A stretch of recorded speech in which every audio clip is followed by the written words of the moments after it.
Bismillahirrahmanirrahim. Assalamualaikum warahmatullahi wabarakatuh. Saudariku sekalian, para ibu baik yang di dalam ruang masjid ataupun yang di luar masjid, di sekitaran masjid dan studio, saya ingin mengajak pada seluruhnya tanpa kecuali, mari kita senantiasa bersyukur pada Allah Subhanahu wa taala atas nikmat yang telah kita dapati sampai dengan pagi hari ini. Syukur itu selalu menambah ketenangan di dalam jiwa. Syukur itu bisa mengentaskan sebagian persoalan hidup yang kita rasakan. Syukur itu bisa menambah kekuatan dari perasaan lemah yang kita rasakan. Dan syukur itu puncaknya bisa mengantarkan ke dalam surga terbaik yang dijanjikan, hingga Allah menyebutkan kemudian dalam Al-Quran, wa qalilun min ibadiyas syakur. Sedikit sekali di antara hamba-hambaku itu yang bisa menjadi orang yang pandai bersyukur kepada Allah Subhanahu wa taala. Mudah-mudahan hidupan kita sampai hari ini seluruhnya diterima oleh Allah Subhanahu wa taala sebagai amal saleh, dan semoga yang belum mendapatkan hidayah untuk berislam sampai dengan pagi hari ini dihunjamkan hidayah kepada dalam jiwanya oleh Allah Subhanahu wa taala agar bisa berislam sebelum wafat menghadap Allah Subhanahu wa taala. Baik, hari ini kita akan belajar, saya akan cepat masuk kepada pembahasan karena waktu kita cukup singkat, tentang orang-orang yang dikabulkan doanya yang tersebut dalam Al-Quran khususnya dan sunnah-sunnah Rasulullah Sallallahu Alaihi Wasallam. Kita akan bagi pembahasan kita ke dalam 3 bagian. Pertama, kenapa kita mesti berdoa? Di poin pertama. Pertama, kenapa kita mesti berdoa? Yang kedua, bagaimana cara berdoa yang baik, yang cepat dikabulkan oleh Allah Subhanahu wa taala. Yang pertama, mengapa kita mesti berdoa? Esensi doa itu apa, kan? Yang kedua, bagaimana cara berdoa yang sekiranya cepat dikabulkan oleh Allah Subhanahu wa taala. Dan yang ketiga, kita akan melihat ukuran pengabulan doa. Seperti apa doa itu dikabulkan. Karena nanti ada orang-orang yang tidak sadar sesungguhnya doanya sudah dijawab, tapi dia tidak menyadari itu. Bahkan merasakan doanya kok nggak dijawab-jawab gitu. Padahal Allah sudah menjawabnya.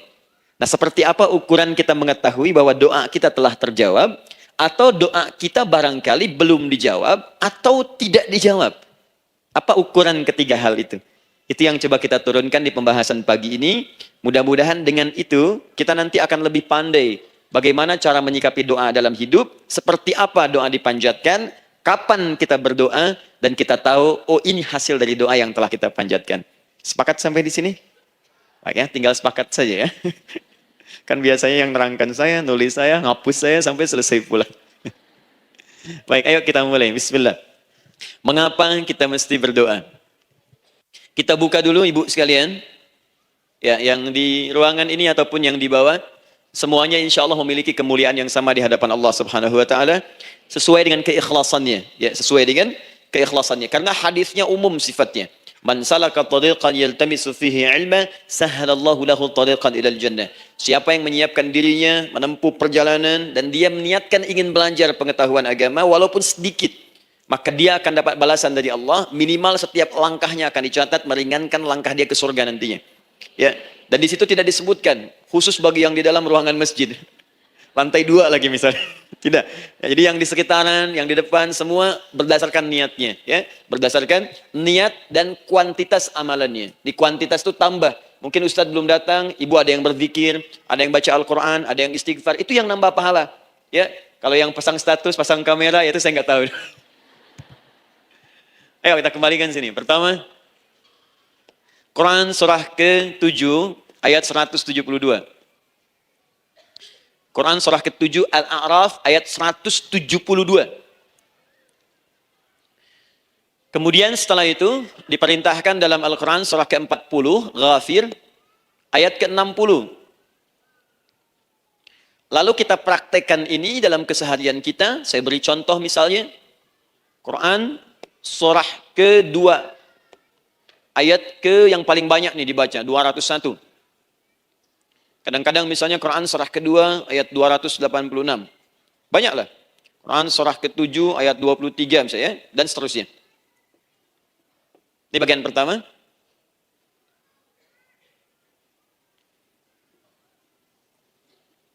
Bagian kedua, nanti kita akan belajar bagaimana cara berdoa yang baik yang dikabulkan. Kita ambil satu, Quran kedua, ayat 186. Kemudian yang kedua, kita ambil contoh Quran, surah ke-17, ayat 110. Kemudian yang ketiga, kita ambil contoh yang paling dahsyat di Al-Quran, surah ketiga, ayat 38 sampai 39. Ada yang belum berdoa, sudah dikabulkan. Masya Allah. Ini ada di Quran, misalnya surah ketiga, ayat 31.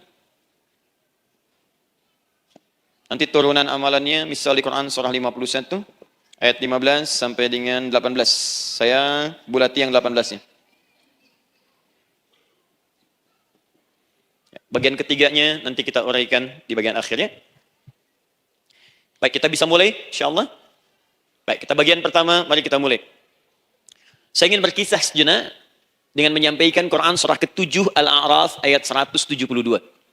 Allah berfirman, A'udzubillahi minasyaitonir rajim, wa idz akhadha rabbuka min bani Adam min zuhurihim dzurriyyatahum wa ashhadahum ala anfusihim alastu bi rabbikum qalu bala syahidna. Ada ayatnya? Baik ya, di Quran surah ke-7 Al-A'raf ayat 172. Wa idz akhadha rabbuka min bani Adam. Kata Allah, dan ingatlah, pahamilah, pelajarilah, dalamilah. Teman-teman sekalian, ingat kalimat idz itu, idz dalam Al-Quran termasuk dalam bahasa Arab, itu bukan sekedar mengingat. Idz itu bisa mengandung arti memahami dengan dalam.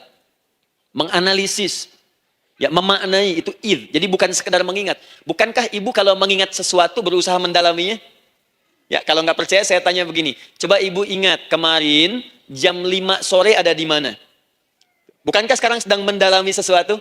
Sedang mencari memori jam 5 sore kemarin ada di mana? Setelah itu dihimpun jadi sesuatu, lalu disampaikan dengan terstruktur, dengan rapi. Oh, kemarin saya ada di sini, di sini, di sini. Mengerjakan ini, ini, ini. Itu idz dalam bahasa Arab.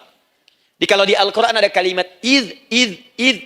Itu berarti bukan sekedar kita diminta mengingat, tapi juga merenung, mendalami, memahami dengan dalam. Paham insya Allah? Baik, sekarang perhatikan. Nanti kalau ibu baca Al-Quran, maksud saya, ibu bisa menerjemahkan sendiri. Dan memahami dengan baik.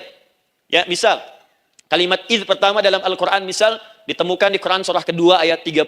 Wa idz qala rabbuka lil malaikati inni ja'ilun fil ardi khalifah. Idz akan ditemukan.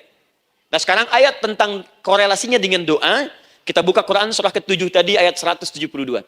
Wa idz akhadha rabbuk, dan pahami ya kata Allah, renungkan ya, maknai dengan dalam. Ketika Allah menyampaikan, membuat komitmen dengan semua anak cucu Adam tanpa kecuali. Semuanya. Ingat kalau ditemukan kalimat Bani Adam. Bani Adam disebutkan 7 kali dalam Al-Quran. Ya.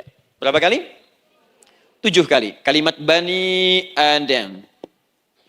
Bani Adam. Ini menunjuk pada semua keturunan anak cucu Adam sampai selesai kehidupan. Ya, dari Nabi Adam alaihissalam, kemudian pasangannya Sayyidah Hawa alaihissalam, kemudian keduanya mulai berumah tangga, melahirkan keturunan. Diabadikan di Al-Quran surah keempat. Ya, surah Ibu, ayat yang pertama. Ya ayyuhan nasu taqu rabbakumul ladzi khalaqakum min nafsin wahidah wa khalaqa minha zawjaha. Di situ kemudian ada Adam, zawjaha Hawa. Ya, wabatha minhuma rijalan katsiran wa nisaa. Dari situ turun keturunan laki-laki perempuan, laki-laki perempuan. Nanti menyebar, Bu, ya, menyebar. Ada yang ke Chicago, ada yang di Chicago, ada yang di Singaparna, ada yang di Singapura. Semua nyebar. Ya, di Sunda, dari Jawa sampai ke Sumatera, sampai Indonesia, sampai Nusantara, sampai Asia, Eropa, sedunia. Nanti penyebarannya disebutkan di Quran surah ke-49 ayat ke-13.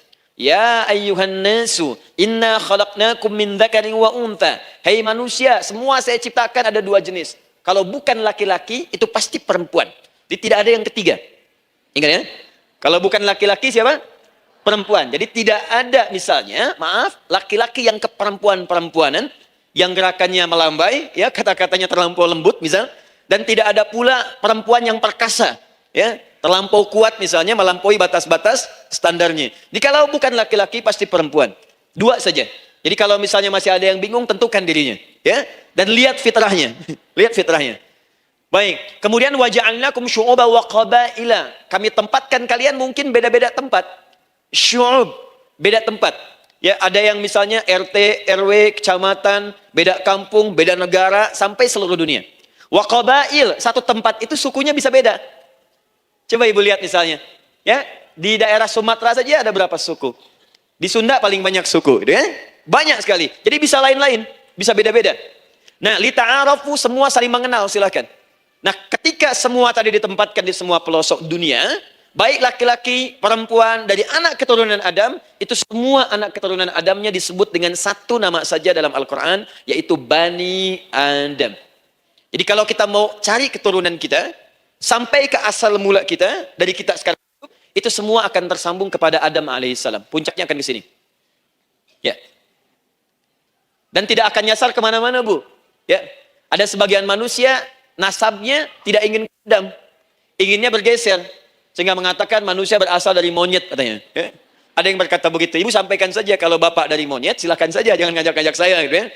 Nah, jadi, semua manusia, itu pasti akan kembali ke sini. Ya, ke Adam alaihissalam.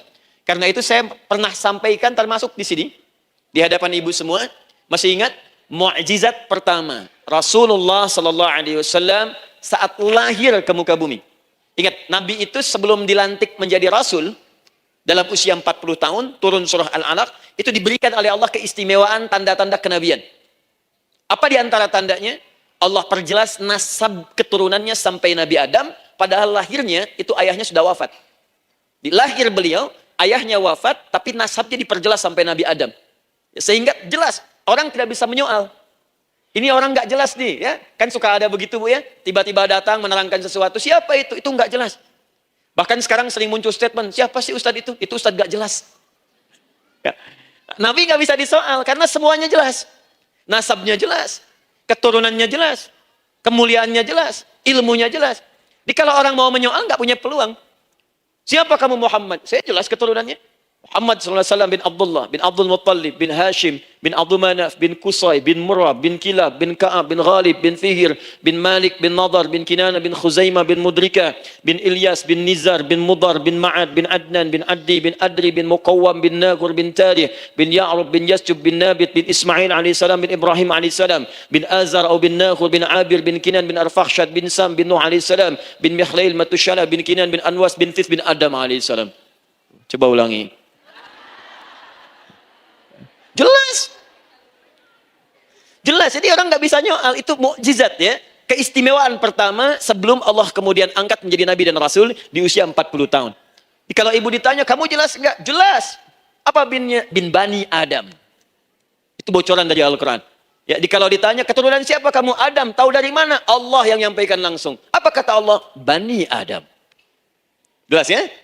Baik. Jadi ini kembali kepada Adam alaihissalam. Nah, semua anak cucu Adam yang saya garis bawahi, sejak mulai terlahir, itu sudah ada komitmen dari Allah dengan anak cucu Adam ini sebelum terlahir ke dunia. Sejak dalam kandungan. Jadi kalau ibu belajar hadis, misal dulu saya pernah amanahkan kalau ibu mau belajar dasar-dasar, cari kitabnya Imam An-Nawawi yang Al-Arba'in An-Nawawiyah, 42 hadis. Hadis keempat, ya paling kiri sebelah atas di kitabnya. Dari Abdullah bin Mas'ud radhiyallahu taala anhu, ya. Qala Nabi sallallahu alaihi wasallam bahwa shadiqul masduq. Nabi SAW pernah menyampaikan sedangkan beliau orang benar dan dibenarkan. Kapan perjanjian ini dibuat? Dalam usia kandungan 4 bulan.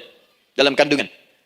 Inna ahadakum yujma'u fi batni ummihi. Setiap kalian yang akan terlahir dari anak cucu Adam. Kecuali Adam Bu ya. Ingat, kecuali Adam, kecuali Hawa. Karena ini asal mula manusia keduanya. Tapi keturunan Adam dan Hawa akan mengalami proses yang sama. Dikandung dulu ibundanya, kemudian terlahir. Adam tidak dikandung, ingat, Adam tidak ada bapak, Adam tidak ada ibu. Langsung diciptakan wujudnya oleh Allah Subhanahu wa taala dari bahan dasar yang sama dengan manusia. Ya, karena itu saya pernah ditanya, pernah berdialog, ya. Ustaz, ini spesial Nabi Isa ini. Ya, spesial, Yesus Al-Masih Nabi Isa spesial. Karena itu diangkat sebagai Tuhan. Apa yang spesial? Kata beliau, karena ini bisa menghidupkan yang mati. Yang kedua, ini lahirnya beda dengan orang biasa. Bagaimana lahirnya? Tanpa bapak. Ibu saja tanpa bapak. Mana ada manusia yang lain seperti ini? Saya bilang, Adam lebih spesial lagi. Lahir tanpa ibu, tanpa bapak. Kenapa nggak jadi Tuhan? Tapi kan Adam nggak bisa menghidupkan yang mati. Dengan izin Allah, maaf, Nabi Ibrahim lebih canggih lagi. Buka Quran surah kedua, ayat 260. Paling kiri sebelah atas. Wa idh qala Ibrahim rabbi arini kaifa tuhyil mauta qala awalam tu'min qala bala walakin inna qalbi. Ketika Ibrahim bermohon kepada Rabbnya, ya Allah, tolong tunjukkan kepadaku bagaimana cara menghidupkan yang mati. Kata Allah, kamu masih gak yakin? Kata Ibrahim, saya yakin-yakinnya. Cuma supaya hati saya tenang, membuktikan kepada yang lain tentang kuasamu. Kata Allah, gampang. Lalu Allah berikan kemudian satu ketentuan, sama persis dengan Nabi Isa. Cuman prosesnya lebih canggih. Kalau Nabi Isa, tepuk mayatnya, bangun, bicara. Nabi Ibrahim kata Allah, nih ambil burung, potong-potong dulu, dicincang dulu. Sudah dicincang kemudian, mayatnya disimpan, jasadnya di tempat bukit yang berbeda. Kalau sekarang potong burung, simpan di bukit satu, jasad yang kedua simpan di bukit B. Kepalanya simpan di bukit A, ekornya simpan di bukit B, badannya simpan di bukit C. Panggil dengan nama Allah. Thummat uhunna ya'tina kasa'ya. Panggil, bismillah, dengan nama Allah, hidup, hidup. Sama persis dengan Nabi Isa. Dengan nama Allah, biidnillah, hidup, hidup. Nabi Ibrahim, biidnillah, dengan nama Allah, hidup, hidup. Menyatu semuanya, jadi satu. Psst. Kalau Nabi Isa kemudian ada yang menduga sebagai Tuhan, kenapa Nabi Ibrahim tidak angkat jadi Tuhan? Paham ya? Nah, ini menunjukkan bahwa ada pola pemikiran yang harus dikembalikan supaya benar cara memahaminya. Jelas sampai sini? Maaf, saya sedikit agak lompat ya. Saya kembalikan kemudian, perhatikan sini. Inna ahadakum yujma'u fi batni ummihi. Karena itu, semua anak cucu Adam, beda dengan Adam, akan proses lahirnya dikandung dulu di perut ibundanya. Fokus baik-baik. Arba'ina yauman nutfah, 40 hari pertama baru kemudian proses antara spermatozoa dengan ovum berproses. Thumma yakunu mithla dzalika, kemudian alaqah. 40 hari yang kedua jadi alaqah, zigot yang menempel di dinding rahim. Thumma yakunu mithla dzalika mudghah, 40 hari ketiga berbentuk mudghah, sudah mulai berbentuk daging sekeratan, ada bentuknya. Dan usianya sudah 4 bulan, 40 hari ketiga, 120 hari. 120 hari. Thumma yursalu ilaihil malak. Kemudian diutuslah malaikat, fayanfukhu fihi ruh, maka ditiupkan roh ke dalamnya. Jadi ingat, kalau di antara sini, di antara kita ada ibu misalnya yang tengah hamil, tengah mengandung, ingat baik-baik, atau keluarganya, kerabatnya, usia 4 bulan itu roh sudah ditiupkan. Di kandungan sudah ada rohnya. Hati-hati ya. Berapa bulan? 4 bulan. Karena itu nanti ada ayat dalam Al-Quran, Quran surah ke-7 ayat 189. Di posisi ini harus banyak berdoa dan beramal soleh. Ingat ya, berdoa, beramal soleh. Minimal minta kepada Allah. Da'awallaha rabbahuma la'in ataitana salihah lanakunanna minasyakirin. Minta banyak kepada Allah, ya Allah jadikan anak saya anak yang soleh, jadikan anak saya anak yang soleh. Dari usia itu 4 bulan sampai ke atas, menjelang lahiran. Nanti diiringi oleh amal soleh kedua orang tuanya. Ini sudah penelitian dokter muslim, khususnya di Asia Tenggara. Saya diskusi dengan seorang dokter muslim, ternyata ada korelasi amal soleh yang dikerjakan kedua orang tua, ayah dan bunda, atau calon ayah dan bunda, kepada anak yang sedang dikandung, yang belum dilahirkan. Jadi kalau orang tuanya rajin baca Al-Quran, itu berpengaruh ke anak, Bu. Dan penelitian terkini, itu mempercepat anak itu menjadi seorang penghafal Quran ketika lahir. Ya, pernah satu kali dibacakan Al-Quran, posisi janin itu berubah. Seperti sujud gitu. Itu penelitian, sudah di MRI waktu itu dilihat ya, kelihatan. Jadi ada korelasi antara kesolehan orang tua dengan kesolehan anak yang sedang dikandung. Hati-hati ya. Tapi yang penting diketahui adalah, dalam usia kandungan 4 bulan itu, disebutkanlah isyarat di Quran surah ke-7, ayat 172, terjadi perjanjian, komitmen dengan Allah Subhanahu wa Ta'ala. Apa perjanjiannya? Wa idh akhadha rabbuka min bani adama min zuhurihim dzurriyyatahum wa ashhadahum ala anfusihim. Lihat perjanjiannya, saya fokus di kalimat ini, alastu bi rabbikum. Apakah engkau akan berkomitmen saat ini? Bersaksi? Karena kalimatnya bersaksi. Wa ashhadahum, dan mereka bersyahadat, bersaksi, komitmen. Di komitmennya menggunakan kata syahadat di sini. Karena itu nanti setiap bayi yang sudah terlahir dari rahim ibu manapun itu berada dalam keadaan suci karena sudah bersyahadat dalam perut ibundanya. Masih ingat hadis ini? Kullu mauludin yuladu 'alal fitrah. Setiap yang terlahir dari rahim perempuan manapun itu membawa fitrah. Apa Apa di antara fitrah yang dimaksudkan itu? Fitrah keislaman, fitrah mengakui Allah sebagai Tuhan. Itu nanti ada di Quran surah ke-30 ayat ke-30, paling kanan sebelah atas. Quran surah 30 ayat 30. Fa'aqim wajhaka lid-dini hanifa. Hei setiap manusia, fa'aqim wajhaka, hadapkan, pasrahkan, arahkan dirimu sepenuhnya. Lid-dini, pada ketentuan ad-din, hanifa, dengan lurus. Di setiap manusia itu punya fitrah untuk beragama. Punya kecenderungan untuk mencari Tuhan. Silahkan ibu cek, manusia manapun yang pernah hidup, itu pasti akan mencari Tuhan. Silahkan. Karena itu Allah beri jalan, begini cara mencarinya. Fitratallahi allati fataran nasa 'alaiha, itulah fitrah manusia yang telah Allah berikan pada dirinya bahkan sebelum dia terlahir. Di antara fitrah manusia ada kecenderungan untuk mencari Tuhan. Ada kecenderungan untuk mendekat kepada Allah. Bahasa Qur'annya din, lid-dini hanifa. Apa itu din? Itulah Islam. Quran surah ke-3 ayat 19. Inna dina indallahil Islam. Karena itu silakan cek, semua orang itu pasti akan mencari Tuhan. Setiap manusia.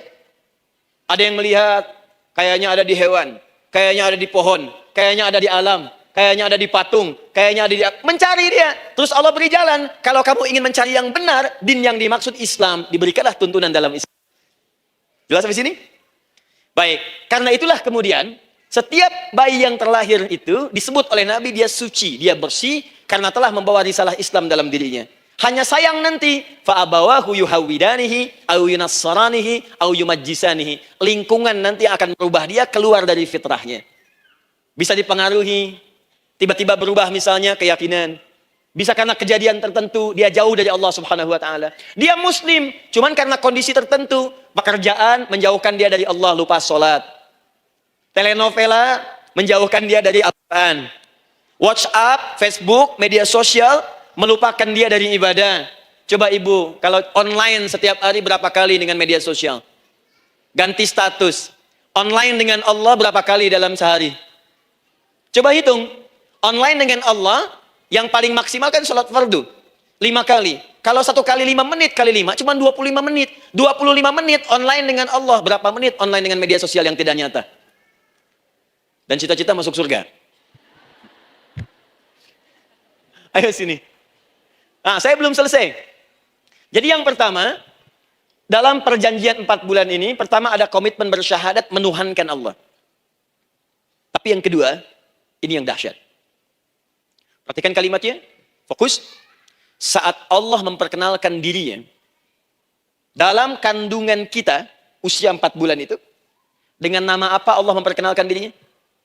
Coba lihat ayatnya. Alastu bi rabbikum, dengan nama Rabb, Rabb. Wa id akhadha rabbuka, Rabb, min bani Adama, dzurriyyatahum, awas, wa asyhadahum ala anfusihim. Alastu bi rabbikum, dengan nama Rabb. Rabb.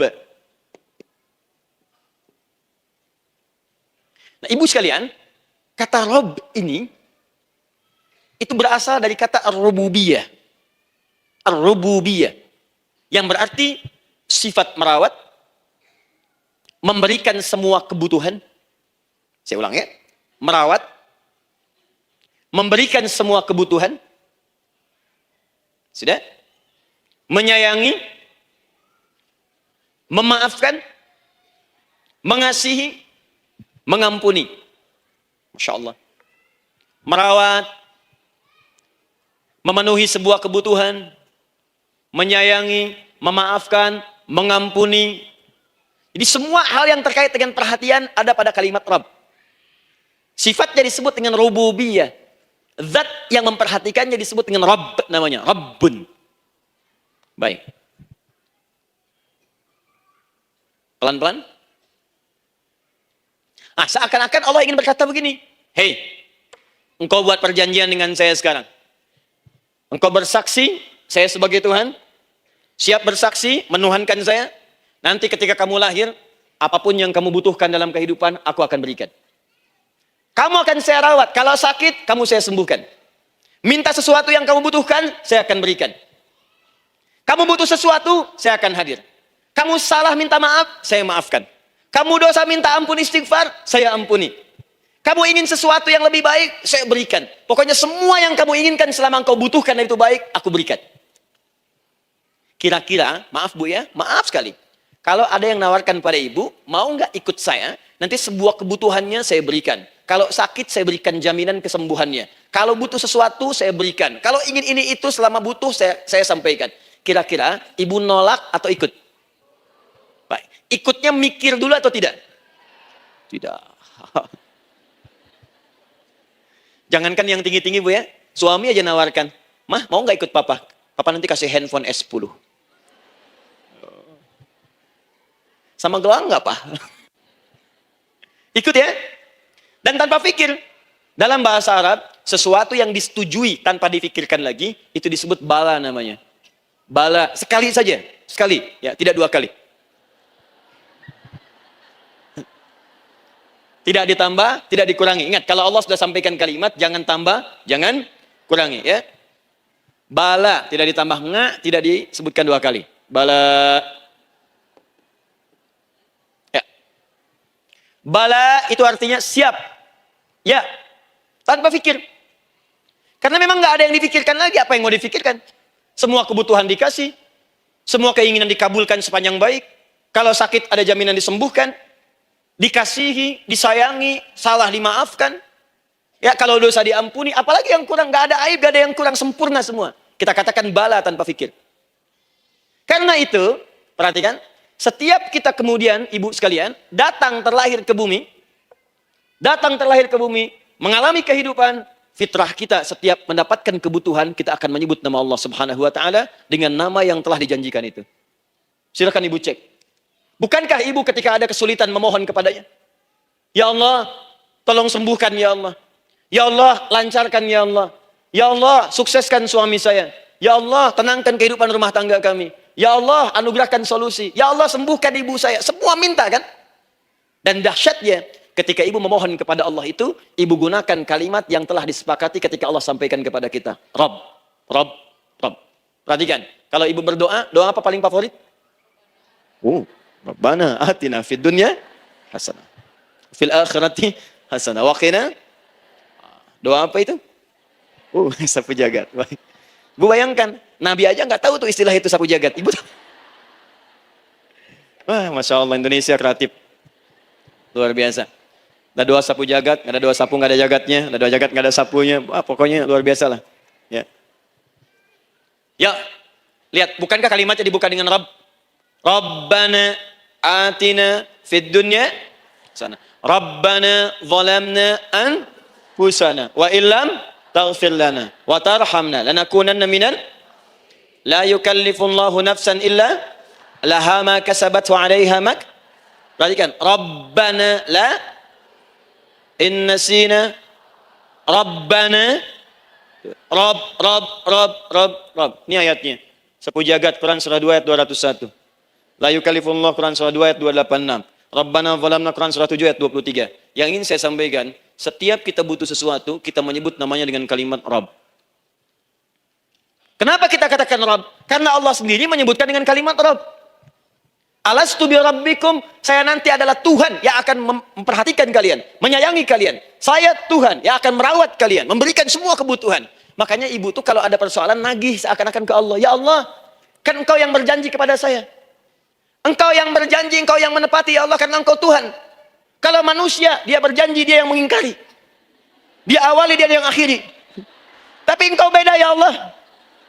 Kenapa? Engkau berjanji, engkau yang menepati. Quran surah ketiga ayat 9. Innallaha la yukhliful mi'ad. Engkau yang berjanji, engkau yang menepati. Engkaulah awal dan akhir dari semua hal. Engkau mengatakan saya Rabb yang akan memberikan semua kebutuhan. Sekarang saya butuh ya Allah. Engkau berjanji akan menyembuhkan, sekarang saya sakit ya Allah.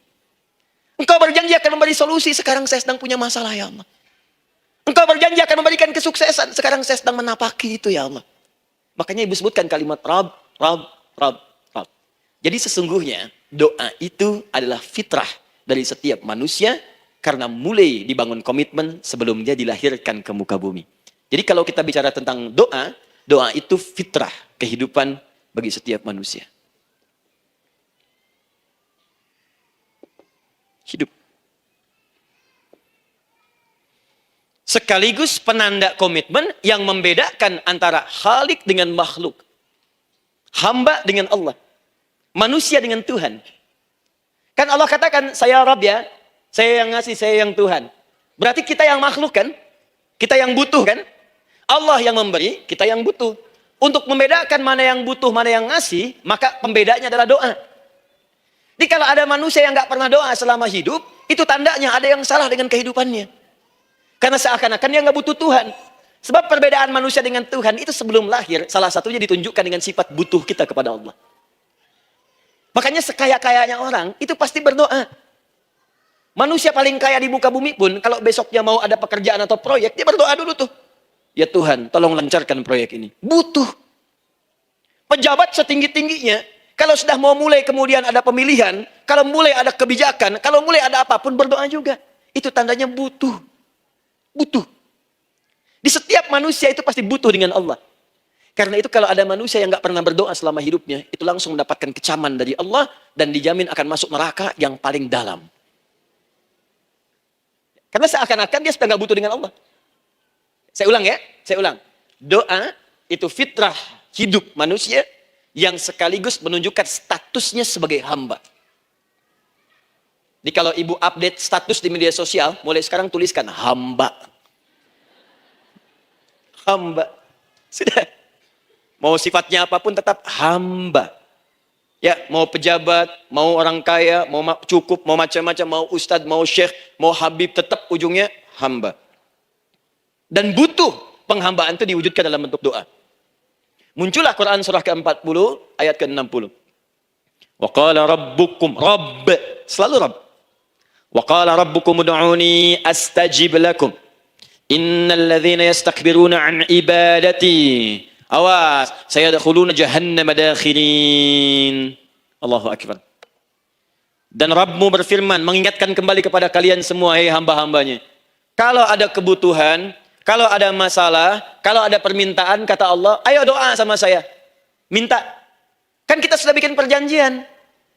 Makanya Allah katakan, kalau punya masalah, Bu, berdoa. Bukan mengeluh. Kalau punya persoalan, Bu, berdoa. Bukan bikin status. Rasanya aku tidak sanggup. Ditulis di Facebook. Ngapain? Terus kalimat Allahnya pun jelas. Minta kepadaku, bukan mengeluhkannya. Kamu tidak seperti yang aku kira. Nungguin komen. Sambil masak, seling ada satu. Ece kunaon. Makin meluas masalah. Untuk abi mas sabar. Sudah. Paham ya? Jadi ini kaidah hidup yang pertama. Sebetulnya sederhana, cuma jarang digunakan gitu. Sederhana, cuma jarang dipakai. Kata Allah kan, kamu doa itu, saya kasih ketenangan. Jadi Bu, gini, doa itu manfaatnya, walaupun solusi belum datang, tapi hati tenang. Tenang. Jadi kalau mau curhat-curhat sama Allah, sampaikan, minta, mohon, berikan. Minimal tenang. Saya kasih rahasia ya. Ini di antara kita saja nih. Lihat sini. Saya hapus dulu deh. Bismillah. Masya Allah. Mau ngapus sendiri, nulis sendiri, penghapus, lari sendiri.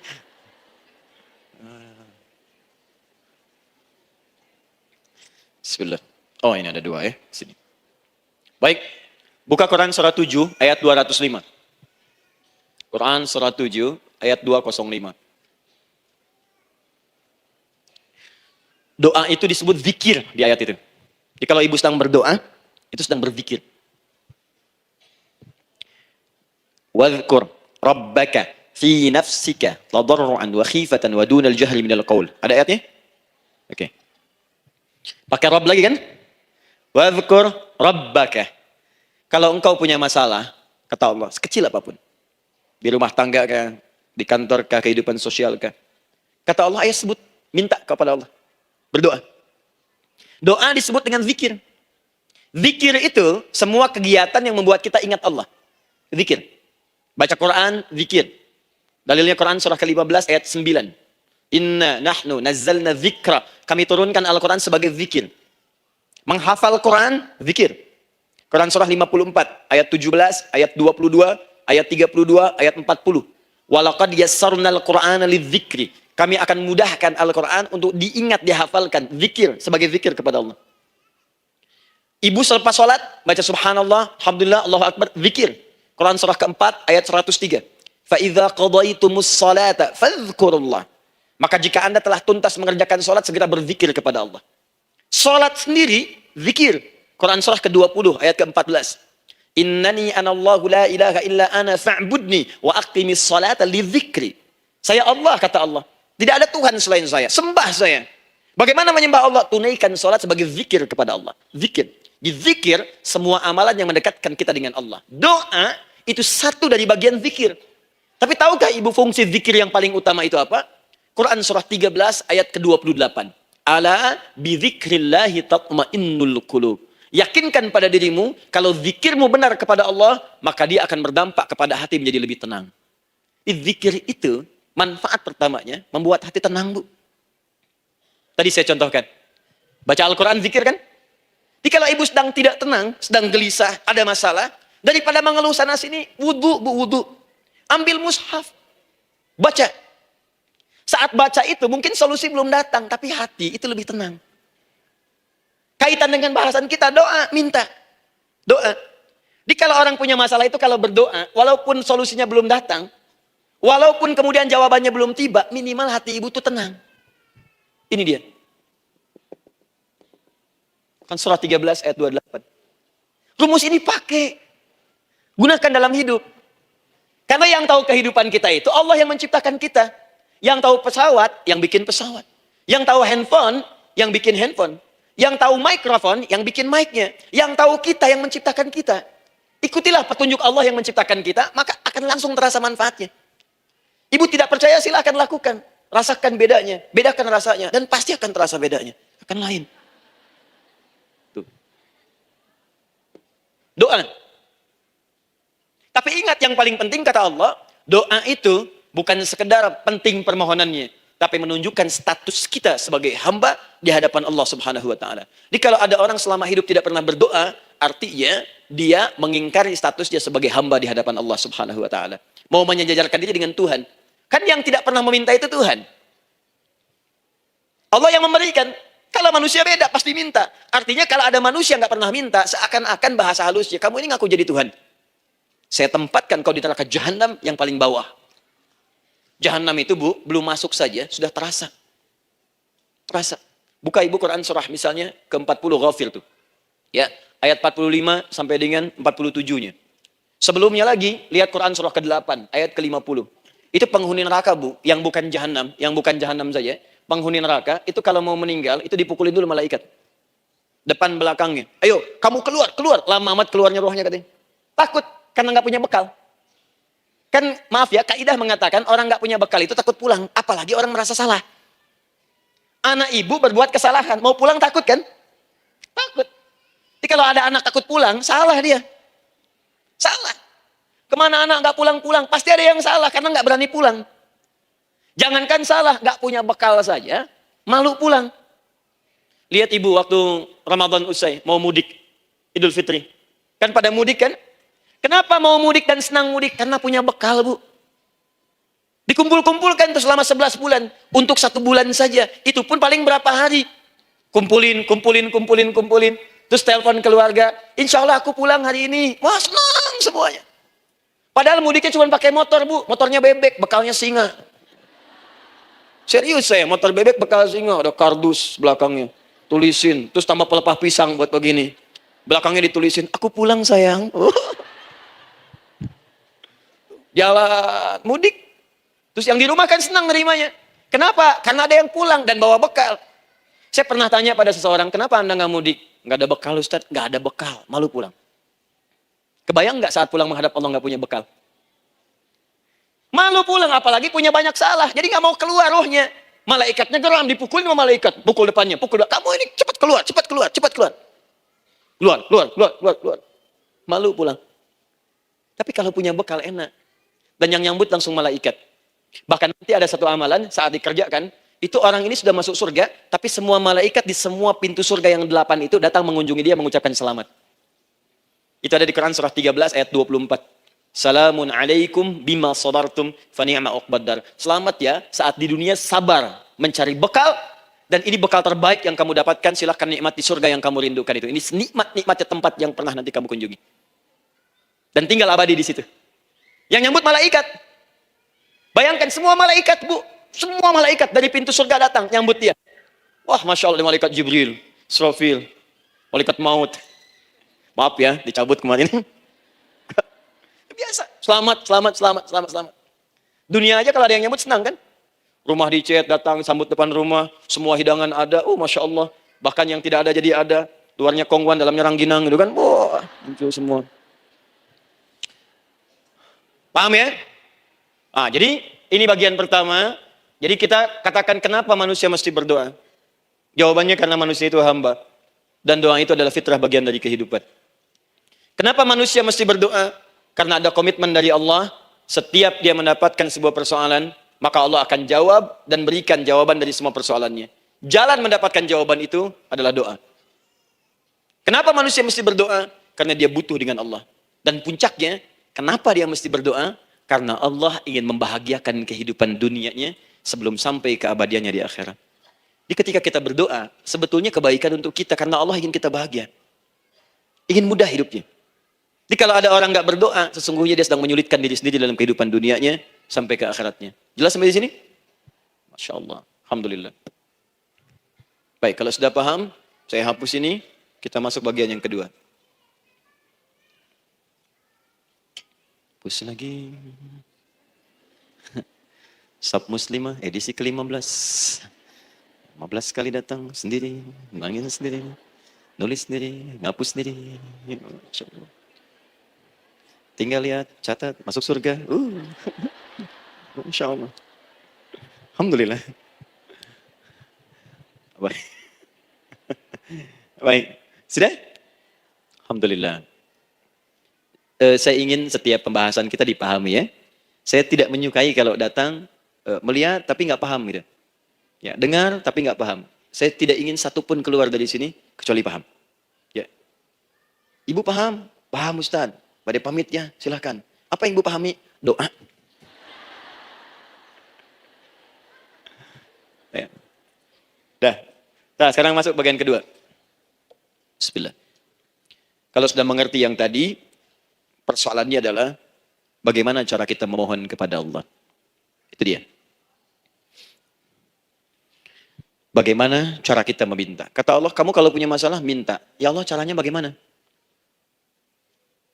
Karena sesuatu yang dikerjakan tanpa ilmu dan tidak tahu caranya, itu bisa keliru. Hidup itu menyembah Allah tidak cukup dengan iman, Bu. Mesti pakai ilmu. Iman saja sekalipun kuat tanpa ilmu, itu bisa salah.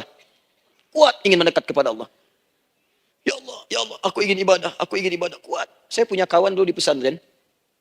Tahun kedua, dia sudah berubah. Ya, tadinya orang tuanya melihat anaknya, Masya Allah, tiba-tiba ada perubahan, senang ibadah, Bu. Malam-malam dia bangun, ini kisah nyata, saya alami sendiri. Masya Allah, saya senang sekali. Kita saling doakan, dia bangun malam tahajud. Bangun jam 2, Anda bayangkan. Yang sebelumnya menjelang subuh atau apa, ini malam Jumat lagi, malam libur. Malam libur biasanya santri itu, kebanyakan ada yang keluar, ada yang main, ada yang macam-macam. Ini dia malam tahajud. Jam 2 bangun. Saya bahagia sekali. Udah bangun, sholat, selesai. Cuman pas waktu mau subuh, kok saya lihat tidur. Saya bangunkan kan. Fulan, bangun. Oh iya, katanya. Iya, oh mungkin nanti mau nyusul. Saya pikir istirahat dulu. Saya ke masjid lah. Udah ke masjid dah selesai. Kita diskusi di masjid selesai. Semua pulang saya jam 7. Saya lihat masih tidur juga. Barangkali dia sudah tadi sholat mungkin di kamar, nggak sempat ke masjid karena capek. Tapi saya lihat kok posisinya nggak berubah. Di situ juga. Akhirnya setengah jam saya tunggu, saya bangunkan. Bangun. Bangun. Kenapa Adi katanya? Saya kira antum belum sholat subuh ya? Adi gimana sih? Kan udah saya jama dengan tahajud tadi. Udah saya jama dengan tahajud. Jadi memang kekuatan imannya lagi tinggi, cuman ilmunya kosong. Ini yang bahaya. Besok-besok kalau orang kayak gini, sholat subuh bisa 4 rakaat. Ya. Karena itu berdoa penting, cuma kita mesti tahu caranya. Yuk kita mulai bagian pertama. Quran surah kedua, ayat 186. Paling kiri sebelah bawah. Sudah? Wa idza sa'alaka ibadi anni fa inni qarib. Fokus. Kata Allah, kalau hamba-hambaku Muhammad SAW bertanya kepadamu, minta petunjuk untuk mencari-cari aku. Tuh Bu, coba lihat. Ayat doa dibuka lagi dengan kalimat hamba. Untuk menegaskan status kita. Jadi kalau ditanya, kita siapa di hadapan Allah? Makanya nggak usah sombong. Jangan sombong, karena kita cuma hamba. Karena itu ketika Korun sombong, Korun tuh manusia terkaya yang pernah hidup di bumi. Hartanya Bu, ini saya kasih bocoran sedikit, kunci berangkasnya saja, kemana-mana itu suka dibawa, dipikul paling sedikitnya 8 bodyguard, cuman bawa kunci berangkas saja begini. Di Korun pengen ngasih tahu, kalau ada yang pengen nyuri di tempat saya, silahkan aja. Ini aja bodyguard saya ngangkat kuncinya susah. Korun. Jadi kalau Anda tidak sekaya Korun, jangan ikutan sombong, telat. Telat, gak ada kerjaan. Sudah ada yang lebih kaya. Ya. Dan apa yang terjadi? Fakhosabna, kata Allah, kami telan. Likuifasi. Telan oleh bumi semua. Dengan kekayaannya semua habis. Jadi ketika ada seseorang yang lupa dengan statusnya sebagai hamba, maka Allah akan memberikan pelajaran kepadanya untuk taubat. Kalau nggak mau taubat juga, telan habis untuk menunjukkan kamu tuh bukan Tuhan, saya Tuhannya. Maka jangan ikutan sombong. Kalau ada yang perlu punya Ferrari, Lamborghini, Lamborghini, ya, wah, bikin rame di jalan, cuman nggak update status, kasih tahu, maaf Mas, telat. Itu gambaran hidup. Dan ingat, setiap dibuka dengan kalimat permohonan, itu kalimatnya hamba. Hambaku, hambaku, hambaku. Termasuk mau minta tobat, hamba. Quran surah 39 ayat 53. Qul ya ibadiyalladzina asrafu ala anfusihim, la taqnatu min rahmatillah. Katakan Muhammad pada hambaku yang merasa banyak dosa. Pengen berdoa, minta tobat. Kata Allah, hamba. Saya terima tobatnya, hamba. Ini ya. Ini pun adab yang pertama dari Al-Quran. Adab yang pertama, kalau kita ingin berdoa dan doa itu cepat ingin dikabulkan, maka berdoalah dengan cara menghamba di hadapan Allah Subhanahu wa taala. Jangan merasa tinggi.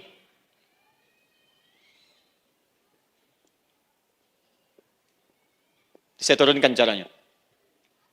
Bagaimana cara menghamba itu dengan cara yang baik? Fokus. Wa idza sa'alaka ibadi anni, Muhammad SAW, jika ada hamba-hambaku bertanya padamu tentangku, ingin mencari-cari aku. Masya Allah, Ibu, maaf ya. Biasanya kan kalau orang mencari Allah, ingin mendekat kepada Allah, entah itu datang ke masjid, bangun malam, biasanya motifnya cuma 2. Satu, ada kebutuhan. Pengen berdoa. Terus dekat sama Allah. Besok mau arisan, malamnya tahajud. Anak mau ujian, baru puasa. Kan? Suami ada proyek, baru baca Quran. Kan? Terus, itu biasa itu. Biasa, jadi fitrah Bu. Tumben jeng tahajud, fitrah. Itu biasa itu. Ya. Yang kedua, taubat dari maksiat. Taubat. Seorang taubat ke masjid, bangun malam, doa. Itu biasa. Jadi kalau ada seperti itu tandanya kita hamba normal manusia.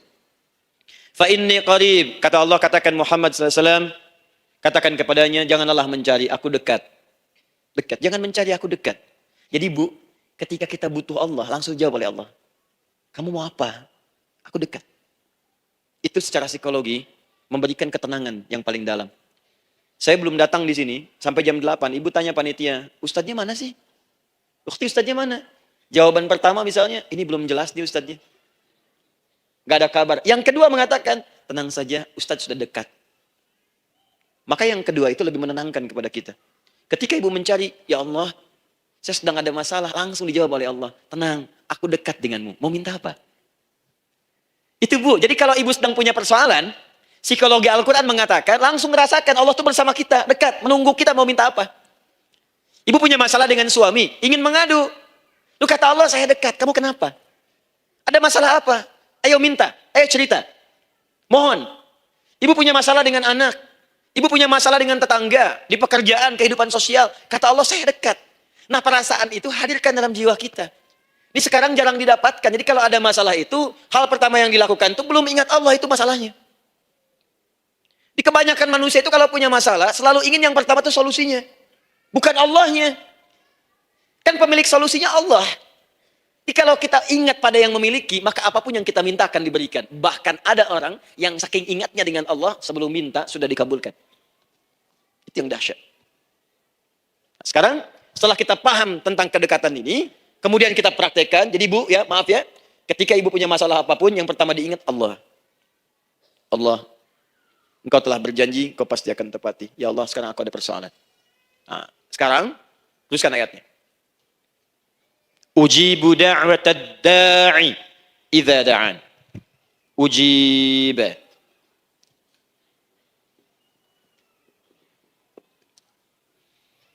Ujibu da'watad da'i idza da'an. Aku pasti akan menjawab, mengabulkan setiap doa hambaku jika dia bermohon kepadaku. Saya ingin ajarkan sedikit di gramatikal bahasa Arab. Ujib itu disebut dengan fi'il mudhari namanya. Saya kasih rumus cepat Bu ya. Insya Allah kalau ibu fokus dengan rumus ini, ibu nanti bisa memahami Al-Quran dengan baik. Saya kasih satu kalimat. Hafalkan baik-baik. Ini gampang kok. Anita. Ya, Anita. Sudah? Anita. Baik. Hamzah, nun, ya, ta. Satukan Anita. Kalau di dalam kalimat, ibu baca Al-Quran, di depannya ada huruf Hamzah ini, atau nun, atau ya, atau ta. Maka itu rumus mudhari namanya. Gak usah dihafalkan mudharinya. Ya, gak usah dihafalkan sampai bikin misalnya satu ungkapan, Anita istrinya Pak Mudhari. Gak usah, gak ada kerjaan. Ya, gak usah dihafal. Saya hanya ingin tunjukkan pemahaman. Kalau ada bentuk seperti ini punya 3 makna. Kalau dalam bahasa Inggris itu disebut present, ya, continuous, dan future. Present, continuous, and future. Sekarang, terus, sampai kapanpun. Sekarang, terus berlangsung, continuous, and future. Sampai kapanpun, di masa depan. Ini bentuknya disingkat dengan rumus ini, Anita. Di dalam konteks pengabulan doa, kata Allah, ketika saya akan kabulkan. Kalau kamu punya masalah, kamu berdoa, saya akan kabulkan. Nah, kalimat Allah saya akan kabulkan ini, bentuknya menggunakan mudhari. Ada hamzah di depannya, ujib. Artinya apa? Kalau ibu sekarang berdoa, saya akan kabulkan, kata Allah. Terus kamu berdoa, saya akan jawab. Nanti pun punya masalah di masa depan, kamu berdoa, saya jawab juga. Jadi artinya, tidak ada doa yang sia-sia. Semua doa, ingat, sepanjang kita butuhkan, pasti Allah berikan. Doa itu, sepanjang kita butuhkan, pasti akan dijawab.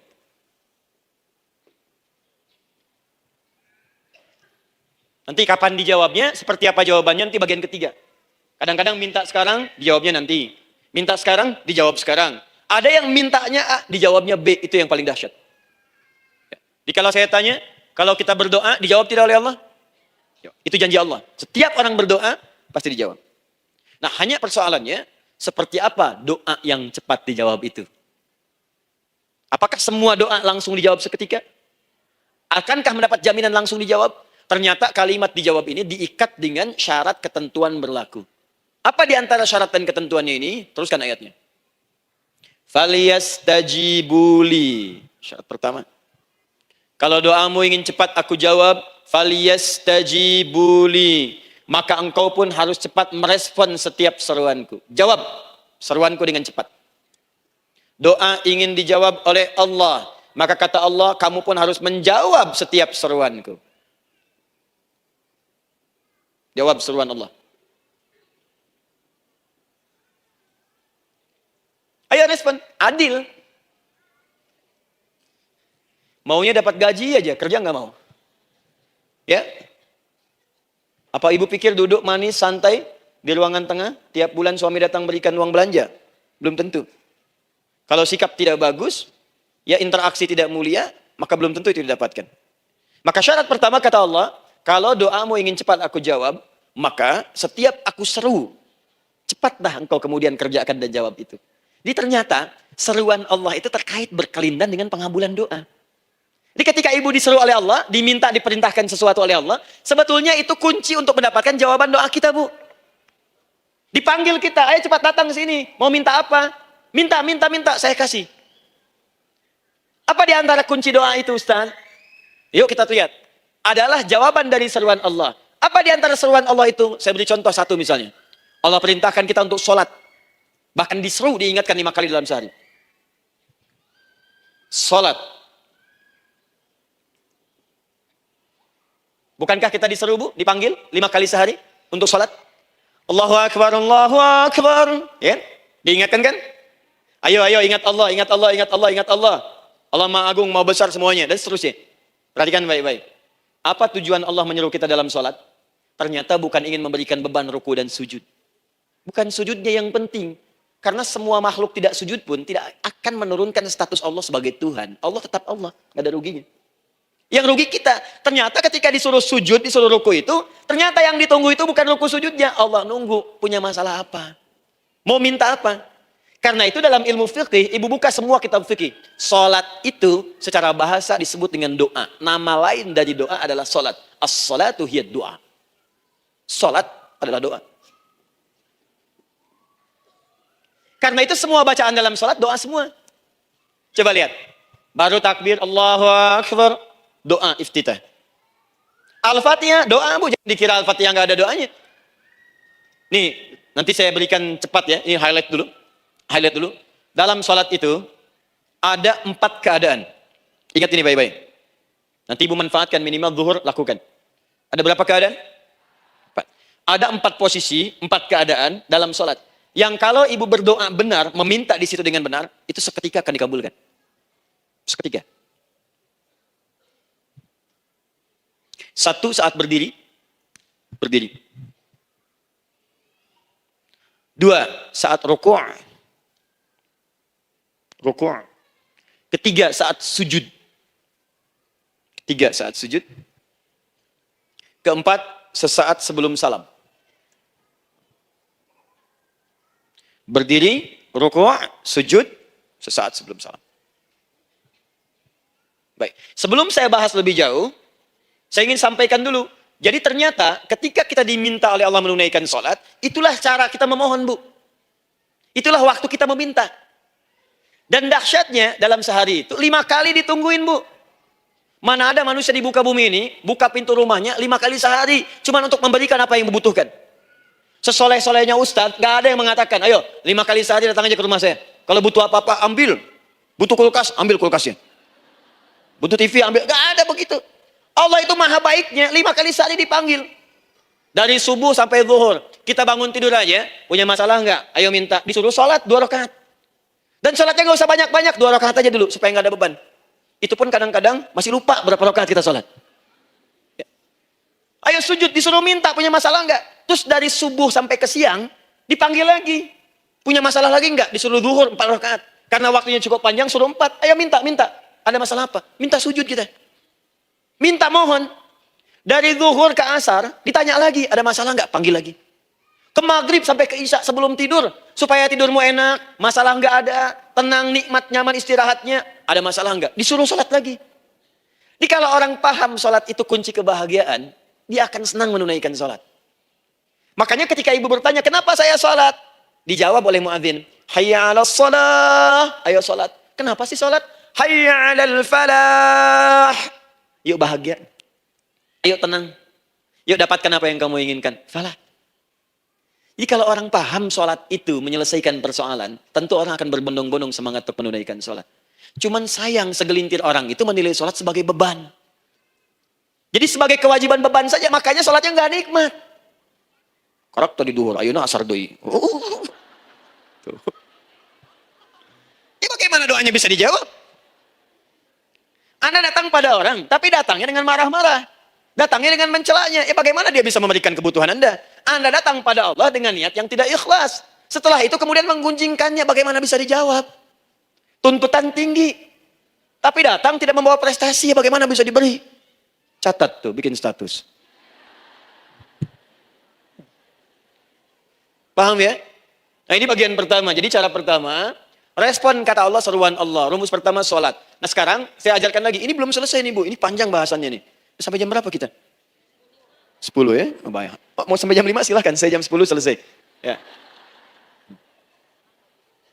Lihat sini. Oke, saya punya sekitaran 1 jam kurang ke depan. Saya ingin terangkan sedetil-detilnya gitu ya. Dan saya hanya menyampaikan isi Al-Quran. Quran, hadis, Quran, hadis. Sekarang gini. Ustadz saya sekarang paham, sholat berarti kunci untuk menyelesaikan masalah. Di sholat saya akan memohon. Sekarang Ustadz bagaimana cara saya merespon sholat? Kan kata Allah, saya menyeru, respon gitu kan? Kita dipanggil sholat nih, Allahu Akbar, dipanggil. Bagaimana cara meresponnya? Sebelum minta. Awas, ibu ingin datang mengajukan proposal. Datang kepada wali kota, datang kepada gubernur, datang kepada presiden, datang kepada menteri sebelumnya. Bukankah ibu mempersiapkan diri? Penampilan ditata, proposal dibagus-bagusin, itu kan? Yang paling hebat itu kadang-kadang malam-malam latihan depan cermin. Bapak wali kota yang saya hormati. Lihat semuanya tuh. Dan yang paling luar biasa, maaf ya, janjian jam 7 dengan Pak Wali Kota, datang jam 6 ke Balai Kota. Sekarang ibu punya janji dengan Allah. Janji itu sudah diketahui sebelum pertemuannya. Kalau tidak percaya, 5 waktu ini ibu sudah hafal, Bu. Ya, bahkan disuruh ngapalin oleh Allah. Buka Quran surah ke-4. Surah ibu, surah mama, An-Nisa. Ayat 103, Quran surah 4 ayat 103. فَإِذَا قَضَيْتُمُ الصَّلَاةَ فَاذْكُرُوا اللَّهَ قِيَامًا وَقُعُودًا وَعَلَى جُنُوبِكُمْ فَإِذَا اطْمَأْنَنْتُمْ فَأَقِيمُوا الصَّلَاةَ. Lihat ujung ayatnya. Inna as-salata kanat 'alal mu'minina kitaban mawquta. Sungguh semua waktu salat itu telah ditetapkan waktunya bagi orang beriman. Itu terjemahan biasa. Kalau terjemahkan pakai ilmu balaghah, sungguh orang beriman itu hafal waktu-waktu salat. Tahu waktunya. Apalagi kalau di waktu itu ibu punya kepentingan pasti hafal. Kalau ibu benar memprioritaskan sholat dan menilai sholat sebagai solusi hidup, menilai sholat sebagai kebutuhan, ibu pasti akan hafalkan itu, Bu. Nih ya, ibu dapat bagian arisan nih. Bulan ini misalnya. Dan memang bagian jatah ibu. Demi Allah saya katakan, sebulan sebelumnya ibu sudah hafal tanggalnya kapan. Bahkan di kalender tuh diwarnain. Papa, bagian mama nanti bulan ini. Tuh. Dicatat semua, di tempat siapa, jam berapa, datang dengan penuh keceriaan dan kebanggaan. Luar biasa. Hanya untuk urusan dunia yang itu habis gitu. Jika dia tidak meninggalkan ibu, ibu yang meninggalkan dia duluan. Sekarang 5 kali sehari semua diberikan, bahkan lebih daripada dunia dan seisinya. Harusnya sih wajarnya dihafalkan waktunya dan ibu hafal. Ayo, subuh jam berapa sekarang? Lihat sini, bukan ke atas. Ditutup tuh. Tuh, sana tuh. Subuh jam berapa? Ayo ngelihat ke sana, 4:43. Zuhur jam berapa? Tuh. Asar, maghrib, isya. Itu kan kunci ibadah. Dan kunci ijabah, kunci ibadah, kunci ijabah. Di situ ada pengabulannya. Ini gimana mau minta, waktu permintaannya aja nggak hafal. Gimana mau bermohon, datangnya aja telat. Karena itu, bagaimana cara merespon seruan Allah, diaturlah di Quran surah kedua ayat 152. Paling kanan sebelah bawah. Quran surah kedua ayat 152. Ibu masih ingat? Bukankah sholat disebut sebagai zikir? Masih ingat? Ya, di surah ke-20 ayat 14. Wa aqimis sholata lidzikri, tunaikan sholat sebagai zikir kepadaku. Sekarang lihat ya. Lihat ketentuan Allahnya. Kalau ibu dipanggil untuk sholat, dipanggil untuk zikir, cepat respon. Ibu cepat respon, Allah pun akan cepat merespon permintaan ibu. Lihat kalimatnya. Fadhkuruni adzkurkum. Fadhkuruni adzkurkum. Kalian mengingat saya, maka saya pun akan ingat dengan kalian. Kalian zikir kepada saya, ingat saya, kata Allah, maka saya pun akan ingat kalian. Di antara makna zikir, salat. Jika ibu salat mengingat Allah dengan cepat, maka Allah pun akan cepat mengingat kita. Contoh.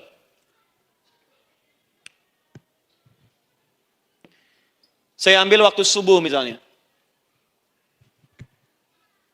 Di Bandung 4, 3. 4, 3. Oh, lihat kesan lagi terjadi perbedaan pendapat. Ya. Ada yang 4-3-3, ada yang 4-3-4, ada yang 4-3-5, dan seterusnya. Yang ambil tengah-tengah lah, 4-3-5 misalnya. Kalau 4-3-5. Lihat sini, fokus. Allahu Akbar, Allahu Akbar. 4-3-5. Dipanggil salat, diseru. Kan tadi rumusnya di Quran surah 2 ayat 186.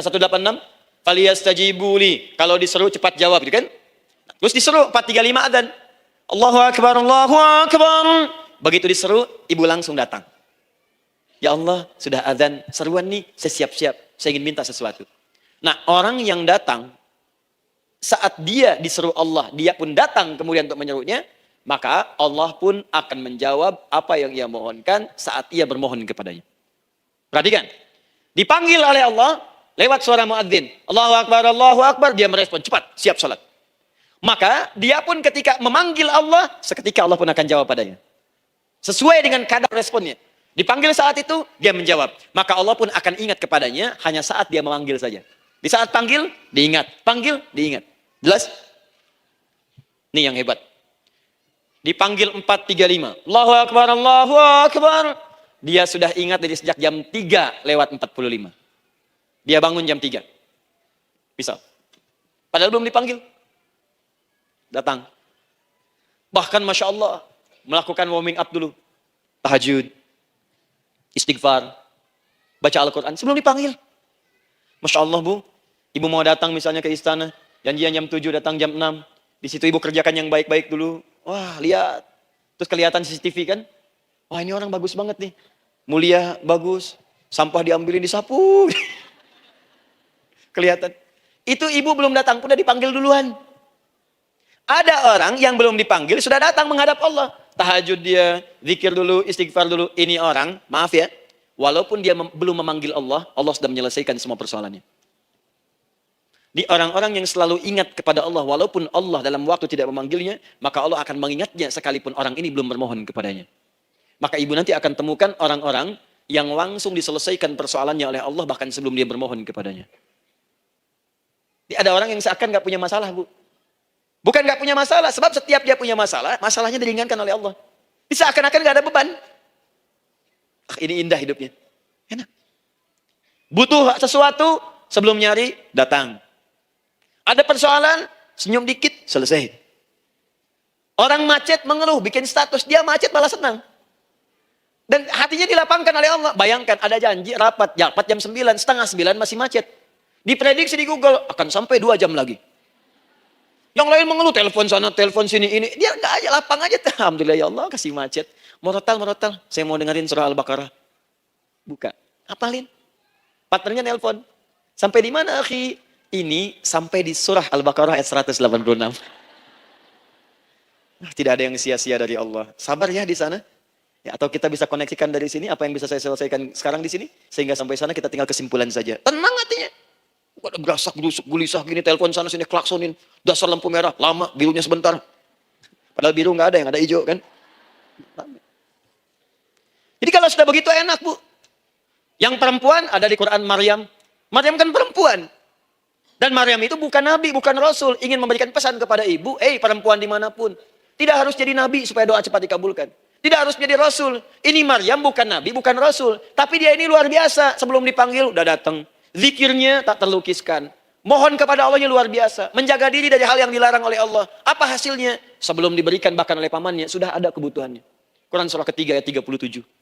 Kullama dakhala 'alaiha Zakaria al-mihraba wajada 'indaha rizqa. Setiap pamannya mau memberikan kebutuhan Maryam sudah ada di dalamnya, Bu. Sudah ada. Itu luar biasa. Mau makan, makanan ada. Mau anggur, anggur ada. Ya. Wah, itu luar biasa, Bu. Jadi bermohon bahkan sebelum waktunya. Sentuhlah ia tepat di hatimu, maka ia akan jadi milikmu untuk selamanya. Wah, itu doa tuh. Aduh, mana-mana. Paham? Tuh. Jadi kalau yang standar-standar saja itu biasa. Pakai datang sebelum waktunya. Datang. Atau datang pas dipanggil. Standar. Jadi kalau 4.35 adzan, Allahu Akbar, Allahu Akbar. Ibu bangun. Siap sholat, siap sholat. Itu standar. Yang dulu bahagia. Naikin lagi levelnya. Yang celaka itu ya ini nih. Dipanggil 4.35. Baru bangun 5.34.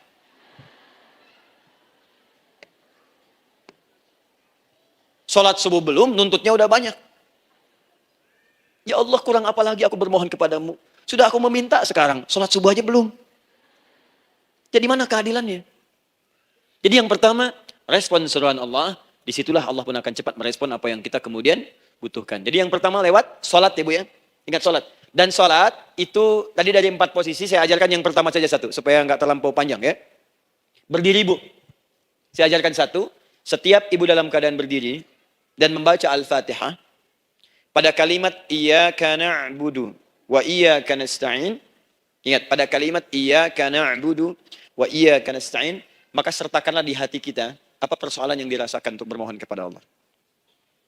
Saya ajarkan cepat, kalau ibu mau belajar lebih detail, ikuti kajian kami di fikih salat, sifat salat Nabi SAW. Nanti saya terangkan semua dalilnya, insya Allah sepanjang yang saya ketahui.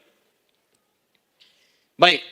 Dasarnya Quran surah ketiga ayat 38 sampai 39. Dan dikuatkan nanti di hadis qudsi. Ibu kenal Nabi Zakaria? Ya kenal ya. Ya selamat lah Bu. Alhamdulillah. Episode ke-15 kenal Nabi Zakaria. Luar biasa. Alhamdulillah. Nabi Zakaria punya persoalan, sudah berumah tangga, belum ada keturunan, fisiknya sudah letih, rambutnya sudah memutih, dan mohon maaf, istrinya divonis monopos dan mandul. Secara medis klinis. Apa yang beliau kerjakan? Sholat. Dalam sholatnya bermohon kepada Allah. Perhatikan permohonannya. Qala rabbi habli min ladunka dzurriyyatan thayyibah. Ya hunalika da'a Zakaria rabbah, qala rabbi habli min ladunka dzurriyyatan thayyibah, innaka sami'ud du'a. Ya Allah, aku bermohon kepadamu, anugerahkan aku keturunan. Semua mengatakan aku nggak mungkin punya keturunan. Hanya engkau yang tidak punya batas dalam pemberian. Engkau pasti mendengar doa saya. Kalau pada yang maha mendengar tidak mengabulkan juga, lantas kepada siapa lagi aku mesti memohon? Doa ini dipanjatkan oleh beliau dalam keadaan sholat. Sedang berdiri dalam sholatnya. Jadi ibu maaf ya, tolong jangan salah berpikir. Semua nabi dan rasul, orang soleh sebelumnya itu sholat. Cuma kita lebih sempurna gerakan dan jumlahnya. Sempurna. Orang dulu sholat. Nabi Musa sholat. Quran surah 20 ayat 14. Nabi Isa sholat. Quran surah 19 ayat 31 sampai 33. Nabi Ismail sholat. Quran surah 19 ayat ke-55. Semua sholat. Sholat. Nabi Zakaria saat punya masalah, sholat. Dalam berdirinya minta dalam sholatnya. Dari mana Ustadz tahunya beliau minta dalam berdiri dalam sholat? Ayat 39 ya baca. Quran surah ketiga ayat 39. Fanadatul malaika, maka doanya itu dijawab oleh Allah. Datang malaikat menyampaikan jawaban. Wa huwa qaimun yusalli fil mihrab. Sedangkan beliau masih berdiri dalam sholat di mihrab. Masih berdiri dalam sholat. Sholat. Di dalam sholat itu minta. Makanya semua bacaan sholat itu permintaan. Isinya. Dan dikabulkan oleh Allah. Annallah yubashiruka bi Yahya. Allah kasih kabar gembira, engkau akan punya anak, langsung namanya dari Allah Yahya. Artinya hidup yang mustahil menurut manusia. Lahir dari rahim seorang perempuan yang divonis monopos dan mandul menurut medis. Kata Allah tidak ada yang mustahil bagiku. Lahir dan hidup dia, Yahya. Kapan terjadinya? Sedang sholat. Kapan saat sholatnya? Berdiri. Nah yang paling menarik Bu, umatnya Nabi Muhammad SAW ditunggu oleh Allah 5 kali dalam sehari. Dan dimintakan sebelum sholat untuk menyiapkan permohonannya. Maka turunlah Quran surah kedua ayat ke-45. Ibu lihat ayatnya. Wasta'inu bis sabri was salah. Bahkan ditegaskan lagi. Di Quran surah kedua ayat 153. Paling kanan sebelah bawah. Ya ayyuhalladzina amanu sta'inu bis sabri was salah. Yang pertama nggak pakai panggilan iman. Wasta'inu, kata Allah, hei, kalau kamu punya masalah, jangan mengeluh, jangan berkeluh kesah, jangan terlampau banyak gelisah, cepat siapkan dirimu untuk menunaikan sholat. Siapkan permohonanmu, minta kepada aku lewat sholat. Kalau belum yakin, disebutkan imannya. Ya ayyuhalladzina amanu, hei orang-orang yang masih merasa punya iman, katanya punya iman. Jadi kalau ibu nggak mau minta lewat sholat, dipertanyakan imannya. Kamu punya iman nggak? Kata Allah, yakin nggak dengan saya? Kalau punya masalah jangan mengeluh. Datang pada saya minta. Lewat sholat, saya panggil sholat minta. Kalau masih merasa punya iman. Tuh, iman kita itu dipertaruhkan di situ. Nah sekarang, saya berikan rumus bahasanya. Allah memanggil kita dengan bentuk jama, perintah jama. Wasta'inu, wasta'inu. Itu bentuk perintah. Wasta'inu, bentuk perintah.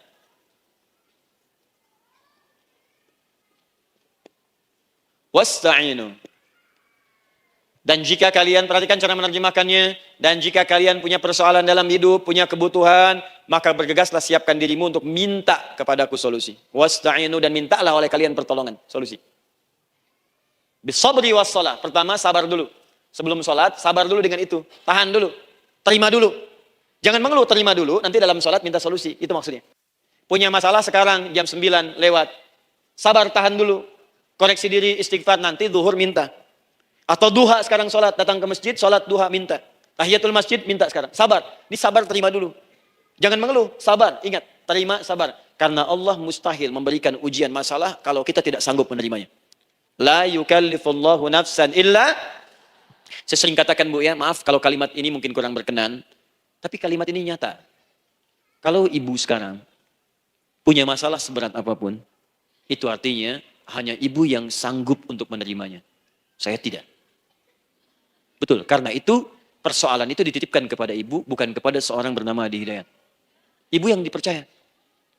Ya, ibu dipercaya oleh Allah. Kenapa ibu tidak yakin dengan itu? Karena cuma ibu yang bisa mengatasi. Ibu yang mampu, saya tidak. Karena itu dititipkan pada ibu. Kaidahnya, la yukallifullahu nafsan illa wus'aha. Allah nggak akan berikan beban, ujian, masalah kalau dia nggak mampu. Artinya kalau saya nggak mampu, saya nggak dikasih. Ibu mampu, ibu diberi. Jangan mengeluh. Kenapa mesti saya, ya Allah? Kamu mampu. Ya Allah, why me? Why not?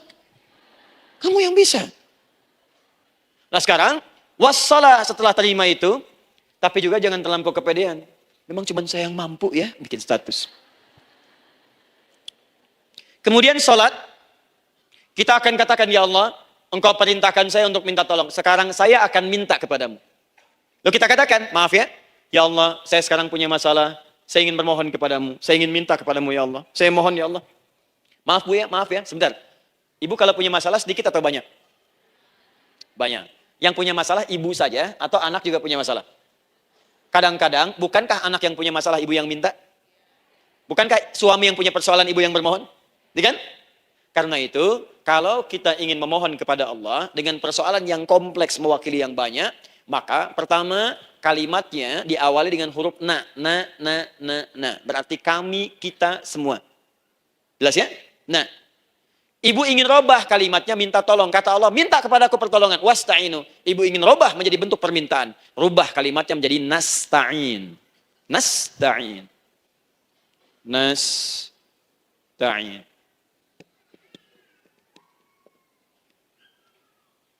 Wasta'inu. Nasta'in. Minta kepada siapa tadi? Allah. Boleh minta kepada selain Allah? Tidak. Hanya kepada Allah saja? Hanya kepada Allah saja, hanya kepadamu ya Allah, tidak kepada yang lain. Maka kalimatnya menjadi iyyaka. Iyyaka. Hanya kepadamu saja ya Allah. Engkau berjanji, kalau ada masalah minta aku berikan. Sekarang hanya kepadamu saja ya Allah, aku bermohon. Maka kalimatnya namanya iyyaka nasta'in. Sekarang saya tanya kepada ibu, apakah dalam sholat ibu membaca kalimat iyyaka nasta'in? Tuh. Saya mau tanya, ibu bacanya saat ruku atau saat sujud? Berdiri. Gak ada orang ruku baca kalimat ini. Allahu Akbar. Iya karena berdua, iya karena setengah. Berdiri. Iyyaka na'budu wa iya. Nah, sekarang saya bacakan hadis qudsinya. Tersambung dari Nabi sallallahu alaihi wasallam. Qala Rasulullah sallallahu alaihi wasallam, qala Allah azza wa jalla. Allah langsung yang berfirman lewat hadis qudsi. Perhatikan bahasanya. Qasamtus shalah baini wa baina 'abdi. Saya bagi dalam salat itu dua bagian, antara hak aku dan hak hambaku. Wali 'abdi ma sa'ala. Dan jika benar hambaku menunaikan kewajibannya dengan baik, menjaga hak-hak aku, maka pada saat itu apapun yang dia minta dalam salat aku akan berikan. Apapun. Kapan itu terjadi? Perhatikan kalimatnya. Idza qala al-'abdu. Kalau hamba mulai membaca dalam salatnya, alhamdulillahi rabbil alamin. Alhamdulillah Rabbil Alamin. Qala Allah Azza wa Jalla, seketika Allah menjawab, hamadani abdi, hambaku sedang memujiku. Ibu ingat baik-baik Bu ya. Ingat baik-baik. Setiap ibu baca Al-Fatihah dalam salat itu Allah memperhatikan dan menjawab bacaan ibu. Tadi masih ingat ketika saya katakan wa idza sa'alaka ibadi anni fa inni qarib, Allah itu dekat. Ya. Wa idza qala al-'abdu ar-rahmanir rahim, kalau hamba melanjutkan ar-rahmanir rahim, qala Allah Azza wa Jalla, Allah langsung menjawab athna alayya abdi, hambaku sedang menyanjungku. Wa idza qala al-'abdu maliki yaumiddin, ketika hamba berkata maliki yaumiddin, qala Allah Azza wa Jalla, Allah menjawab majjadani 'abdi, hambaku sedang mengagungkanku. Sekarang perhatikan kalimat ini. Wa idza qala al-'abdu, jika seorang hamba berkata iyyaka na'budu wa iyyaka nasta'in, ya Allah, sekarang hamba salat ibadah atas perintahmu. Dan hamba minta ya Allah, hamba punya masalah, hamba punya persoalan dan Kau janjikan minta dalam salat. Qala Allah Azza wa Jalla, Allah jawab, hadza baini wa baina 'abdi. Inilah perjanjian aku dengan hambaku. Wali 'abdi, kalau hambaku benar salatnya sampai bacaan ini, masalah apapun yang dia minta sekarang aku akan kabulkan. Dalam berdiri. Cuman sayang, kadang-kadang dalam keadaan ini banyak yang tidak minta. Maka caranya saya sampaikan yang pertama, kalau ibu sudah sampai ke bacaan ini, iyyaka na'budu wa iyyaka nasta'in, sertakanlah dalam hati ibu. Gak usah dilafazkan. Sertakan, ibu punya masalah apa? Atau secara umum minta solusi? Minta. Nabi itu kalau sholat, Nabi SAW kalau sholat, itu kalau baca ayat-ayat Quran, itu seringkali berhenti, Bu. Sering berhenti. Kalau dalam ayat doa, beliau berhenti, mohonkan dengan baik. Kalau ayat-ayat surga, minta supaya umatnya ke surga. Ayat-ayat neraka, mohon supaya umatnya dibebaskan dari neraka. Minta. Kesaksiannya banyak. Hudzaifah al-Yamani pernah sholat di belakang Nabi, begitu. Abdullah bin Mas'ud radhiyallahu ta'ala anhu sholat di belakang Nabi, begitu. Ubay bin Ka'ab radhiyallahu ta'ala anhu sholat di belakang Nabi, begitu. Di kesaksian mereka sama semua. Makanya seringkali itu nggak sadar, enak sholat dengan Nabi itu. Nyaman. Kalau baca ayat surga, seakan-akan pengen cepat ke surga. Kalau baca ayat doa, berdoa. Jadi nggak sadar. Rakaat pertama 100 ayat aja Al-Baqarah. Ya, kadang-kadang lewat ke Ali Imran. Pernah rekornya 5 juz 4 halaman. An-Nisa ayat 176 baru berhenti. Ya, walaupun besoknya nggak pada ikutan lagi. Ya, karena merasa ini kapan rukunya gitu. Sekarang atau nanti, sekarang atau nanti. Tapi enak. Nah, saya ajarkan satu hal. Kalau kita sampai pada bacaan Al-Fatihah tadi, jeda jenak, Bu, rasakan itu, minta. Minta. Setelah itu, Allah ajarkan satu lafaz. Kalau lafaz ini benar dibacakan oleh ibu, benar dibacakan, maka seketika doa akan dijawab. Langsung dikabulkan. Apa bacaan itu? Nanti dalam pelajaran selanjutnya kita akan bahas ya, insya Allah. Masih ada waktu? Oh iya, kalau masih kita bahas ya. Masih. Ada sesi mau jawab pertanyaan dulu, diskusi dulu, atau saya teruskan sebentar? Teruskan ya. Baik, kalau kita sampai jam 10, saya jeda sampai ke 9.45. Jadi 15 menitnya kita bisa diskusi ya. Baik. Apa lafaz yang kita bisa mohonkan? Teruskan ayatnya. Ihdinas siratal mustaqim. Ihdinas siratal mustaqim. Ihdinas siratal mustaqim. Ini Bu, nanti Ibu lihat dalam kajian tafsir yang kami sampaikan. Juga dalam kajian fikih salat, saya bahas dengan detail. Di sini singkat saja, singkat padat. Ihdina itu, ya Allah berikan kami hidayah. Berikan kami jalan. Berikan kami petunjuk. Tunjukkan kami jalan yang lurus. Kalimat ihdina asalnya dari kata hidayah. Hidayah, jamaknya hudan. Ihdina, berikan kami hidayah. Berikan kami hudan. Kalau tunjukkan kami jalan yang lurus, itu terjemahan, Bu. Terjemahan. Kalau Ibu ingin makna tafsir per huruf, per kalimat, bahkan per harokat, itu semua ada maknanya. Karena semua kalimat Quran itu mukjizat. Ihdina dari kata hidayah, hudan. Berikan kami hidayah. Hidayah dalam bahasa Arab itu banyak maknanya. Bisa solusi dari semua persoalan. Bisa jalan menuju kemudahan. Bisa kesuksesan. Bisa petunjuk. Banyak. Kalau dikumpulkan namanya hudan. Hudan. Makanya Al-Quran disebut hudan. Karena di Quran ada semua. Solusi ada, petunjuk ada, kemudahan ada. Dzalikal kitabu la raiba fi hudal. Al-Quran hudan. Syahrul Ramadan alladzi unzila fihi al-Quran hudan linnas. Isi Quran semua hudan. Di situ ada solusi. Di situ ada petunjuk. Di situ ada kemudahan. Kalau kita ingin minta semua itu, kalimat jadi katakan fi'il amr lit talab, permohonan dalam bentuk kalimat permintaan. Ihdina, berikan kepada kami hudan.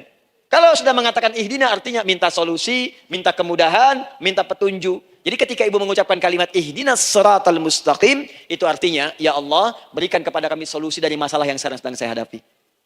Berikan petunjuk dari persoalan yang sedang saya jalani. Berikan kemudahan, ya Allah, dari kesulitan yang tengah saya hadapi. As-siratal mustaqim, yang lurus, yang gampang. Karena jalan yang gampang itu lurus, gak berkelok, Bu. Langsung ke tujuan. Saya mau ke sini, jalannya belok-belok, gak langsung, kan gak enak. Ibu mau ke satu undangan, jalannya belok sini, belok sini, belok sini, belok sini. Kelokan 9, kelokan 7, kelokan 8. Ya. Kan rasanya berliku. Ibu ingin mendapatkan solusi, tapi dilempar-lempar. Ke sini dulu, berkelok. Sini dulu, sini dulu, sini dulu. Kenapa nggak ibu lurus dapatkan langsung? Dalam bahasa Arab, apalagi kalimat yang fasih, mendapatkan sesuatu dengan gampang, dengan mudah. As-siratal mustaqim, lurus ke tujuan, cepat, mudah. Apalagi ke surga nanti, tunjukkan kami jalan yang lurus, yang benar. Hak dari Allah dan mudah didapatkan. Itu maksudnya. Ini bukan sekedar tunjukkan jalan yang lurus, solusi yang mudah, yang gampang, yang cepat. Paham di sini ya? Seperti orang-orang dulu mendapatkannya. Siratal ladzina an'amta 'alaihim. Seperti orang dulu mendapatkan semua kenikmatan ketika mereka bermohon kepadamu ya Allah. Siapa mereka? Ada 4 golongan disebutkan di Quran surah keempat ayat 69. Ada para nabi, orang-orang jujur siddiqin, para syuhada dan orang-orang soleh. Ya, wa may yuti'illaha wa rasul fa ulaika ma'al ladzina an'ama Allahu 'alaihim minan nabiyyina wasiddiqina wasyuhada wassalihin. Para nabi dulu berdoa, ya Allah, saya ada masalah, dikabulkan. Kita minta, ya Allah, sekarang saya berdoa, tolong kabulkan seperti nabi-nabi dulu dikabulkan. Nabi Ayub sakit, berdoa dikabulkan. Kita sakit, dikabulkan. Nabi Ibrahim ada ujian, dikabulkan. Nabi Ibrahim punya ujian dengan anak. Kita ada ujian dengan anak, minta dikabulkan. Anak-anak berselisih, ada yang dendam, yang iri. Seperti anaknya Nabi Yakub. Nabi Yakub berdoa, dikabulkan. Kita minta dikabulkan. Ada syuhada, berdoa dikabulkan. Kita minta dikabulkan. Orang saleh berdoa, minta dikabulkan. Kita minta dikabulkan. Ya Allah, seperti engkau kabulkan doa orang-orang dulu yang melahirkan nikmat, mohon kabulkan kami yang minta sekarang dan mendapatkan kenikmatan itu. Itu maksudnya. Ya, siratal ladzina an'amta alaihim. Siapa an'amta alaihim di sini? Ulaikal ladzina an'amallahu alaihim. Sama persis kalimatnya. Minan nabiyyin was-siddiqin wasyuhada'i was-salihin. Jadi jangan diartikan sebatas terjemahan. Walaupun di musim haji sekarang itu bisa dipakai. Saya tugas 2010 di Mekah. Ada jemaah kesasar, lupa maktab. Kemudian ingin balik, nggak tahu jalan. Dia ketemu askar. Askar nggak bisa bahasa Indonesia, dia nggak bisa bahasa Arab. Tapi dia hafal Al-Fatihah. Datang kepada askar, dia tunjukkan gelangnya. Pak, ihdinas siratal mustaqim. Tunjukkan saya jalan yang lurus. Bikin gelang. Askar gak bisa bahasa Indonesia. Dikasih bahasa Arab gak paham-paham. Tapi askar ini pun cerdas. Dia tunjuk, dia lihat gelangnya. Oh, maktab sana. Siratal ladzina an'amta alaihim ghairil maghdubi alaihim waladdallin. Lurus, jangan belok-belok. Kalau belok nanti engkau tersesat atau dicaci maki orang.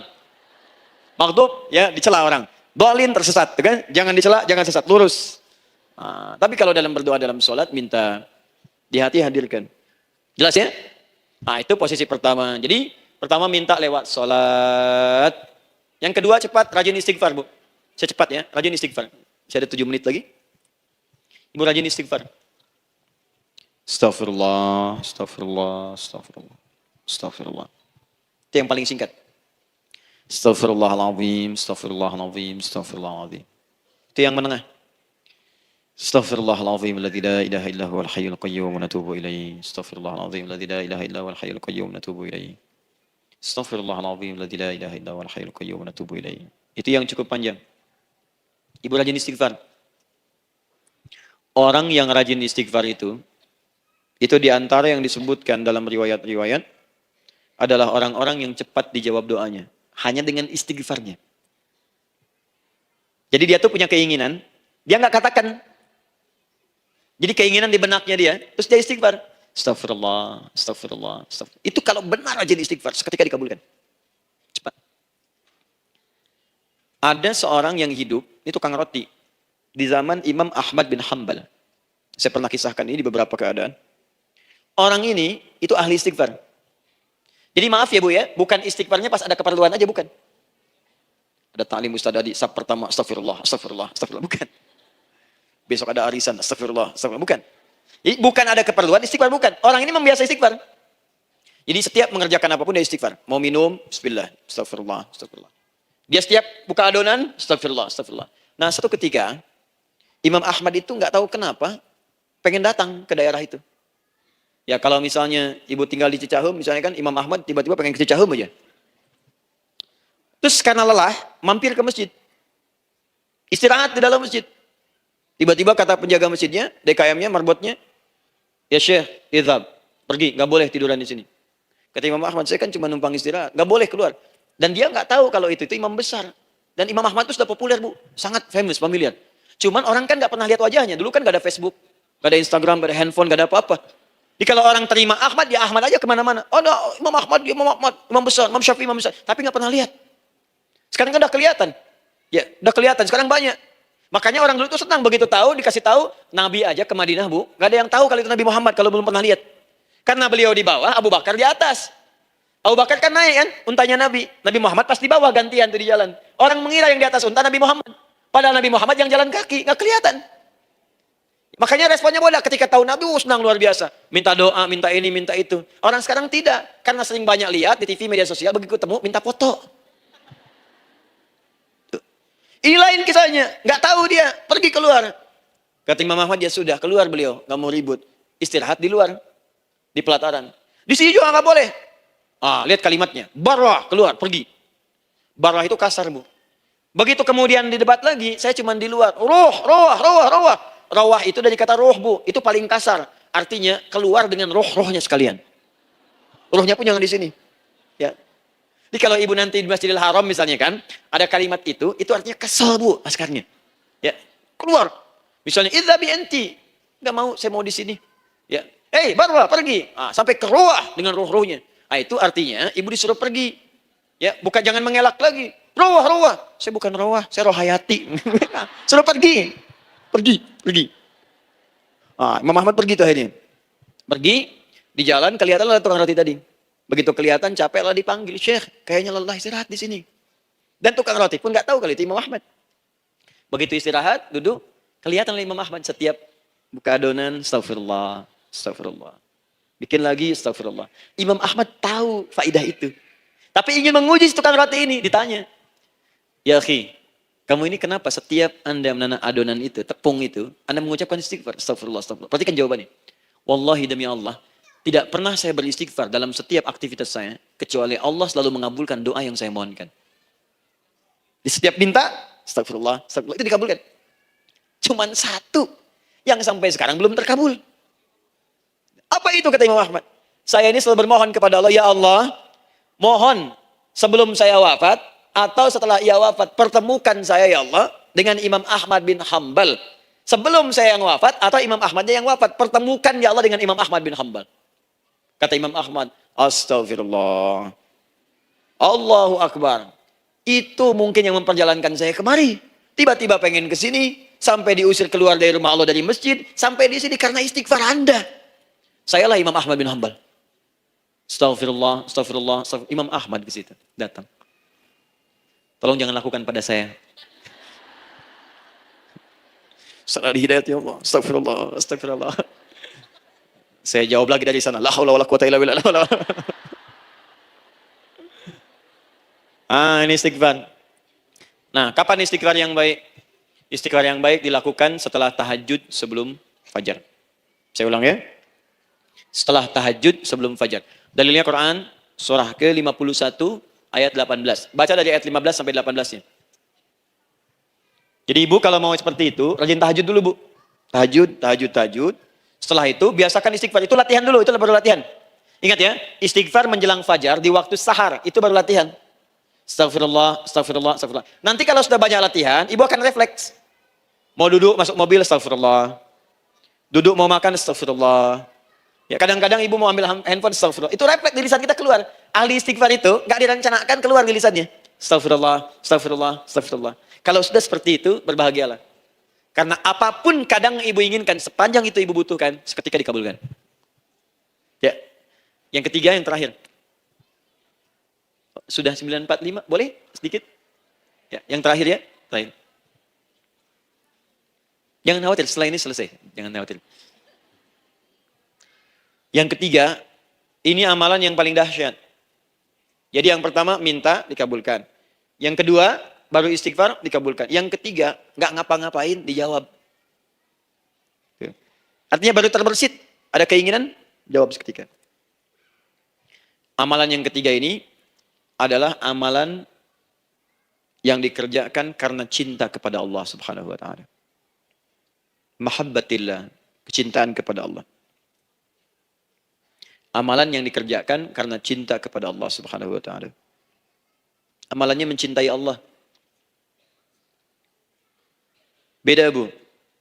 Salat dengan cinta dibandingkan dengan salat karena memenuhi kebutuhan atau kewajiban saja, itu akan lain. Ibu kalau benar-benar mencintai Allah, maka dalam salat pun persiapannya akan beda. Saya beri contoh gini ya. Dari pakaian akan lain kata Al-Quran. Quran surah 7 ayat 31. Ya bani Adam khudhu zinatakum 'inda kulli masjid. Hei anak cucu Adam, kalau ada panggilan dari masjid, kenakan pakaian terindahmu. Di orang-orang yang mencintai Allah saat akan sholat, dia akan perhatikan dari pakaiannya. Jauhkan dari yang haram. Terus cari yang paling baik yang dia kenakan. Gak akan sembarangan. Kalau ibu pakai mukena juga cari mukena yang paling indah. Bukan karena pengen dilihat orang. Karena ingin Allah menyaksikan sholat ibu dalam keadaan yang sempurna. Wudu itu hati-hati gitu. Quran surah ke-5 ayat ke-6. Ya ayyuhalladzina amanu idza qumtum ila shalah faghsilu wujuhakum wa aydiyakum minal marafiq wamsahu bi ru'usikum wa arjulakum minal ka'bain. Jika ada orang beriman mencintai Allah, mau salat dia mau wudu, wudunya enggak akan sembarangan, Bu. Cuman basuh.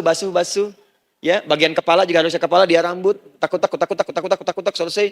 Sampai ke kaki cuma disodorkan di keran, beres. Itu sih anak kecil juga bisa. Orang ini lain. Dia akan pelan-pelan dilihat secara sempurna. Hati-hati, mesti kerjakan karena Allah, karena ingin baik. Kalau orang sholat, hanya kebutuhan saja, maka yang penting dia takbir sampai salam selesai. Tapi ini tidak, dia akan pelajari bagaimana Nabi mengajarkan sholat yang benar. Bagaimana bacaan saya benar. Dia belajar ngaji supaya benar bacaan Fatihahnya. Dia belajar dengan baik supaya khusyuk di dalam sholatnya. Dia pahami satu-satu. Apa artinya Allahu Akbar, apa artinya Subhana Rabbiyal Azim, apa artinya Subhana Rabbiyal A'la, apa artinya Sami Allahu liman hamidah. Dipahami. Di begitu dia sholat dan baru takbir sudah paham misinya. Jika ada orang seperti ini, dia mengerjakan apa yang Allah perintahkan karena cinta dengan Allah. Dia berzakat karena ingin mencintai Allah. Dia berinfak karena cinta dengan Allah, bukan karena uangnya. Pokoknya kalau orang cinta itu, Bu, setiap pecinta, dia akan memberikan apapun pada yang dicintai. Walaupun tak diminta. Dan pecinta itu sifatnya, kalau yang dicintainya senang sesuatu, akan otomatis ikut senang. Ibu misalnya senang ya dengan pasangan sebelum menikah. Pasangan senang kucing, ibu akan terpaksa senang kucing. Ibu cinta dengan anak, semua akan diikuti apa yang diinginkan. Seperti itu, cinta itu butuh pembuktian. Karena itu sering saya katakan pada akhwat ya, yang belum menikah, yang masih muda-muda belum menikah, cinta itu butuh pembuktian. Jadi jangan percaya kalau ada orang yang bicara di lisannya, gak ada buktinya. Aku akan seperti Dilan, membawamu dalam motorku. Katakan padanya, aku tak butuh dengan rayuan kata-katamu. Itu hanya angin surga. Yang kubutuhkan, tuliskan namaku di buku nikah kita. Wah, cepat. Itu caranya. Main ke Taman Dilan, cuman boncengan. Seakan dunia milik berdua, yang lain gak ada. Gombal. Udah ya? Jelas? Jadi, amalan yang ketiga ini, kerjakan karena Allah. Saya mau contohkan satu. Ibu pernah dengar Imam Malik bin Anas? Pernah ya? Gurunya Al-Imam Asy-Syafi'i, Imam Malik bin Anas, lahir di kisaran tahun 94-95 Hijrah. Siap, Kang Daan. Wah, ini terakhir nih, saya tutup nih. Benar-benar terakhir. Betul-betul. 10 menit lagi kalau ada nanti tanya jawab, sedikit. Imam Malik ini, Bu, itu Masya Allah. Saking cinta pada Allah dan Rasul, itu tidak pernah, jangankan sholat. Dalam beliau memberikan fatwa pun, akan mencari pakaian yang paling bagus. Paling indah.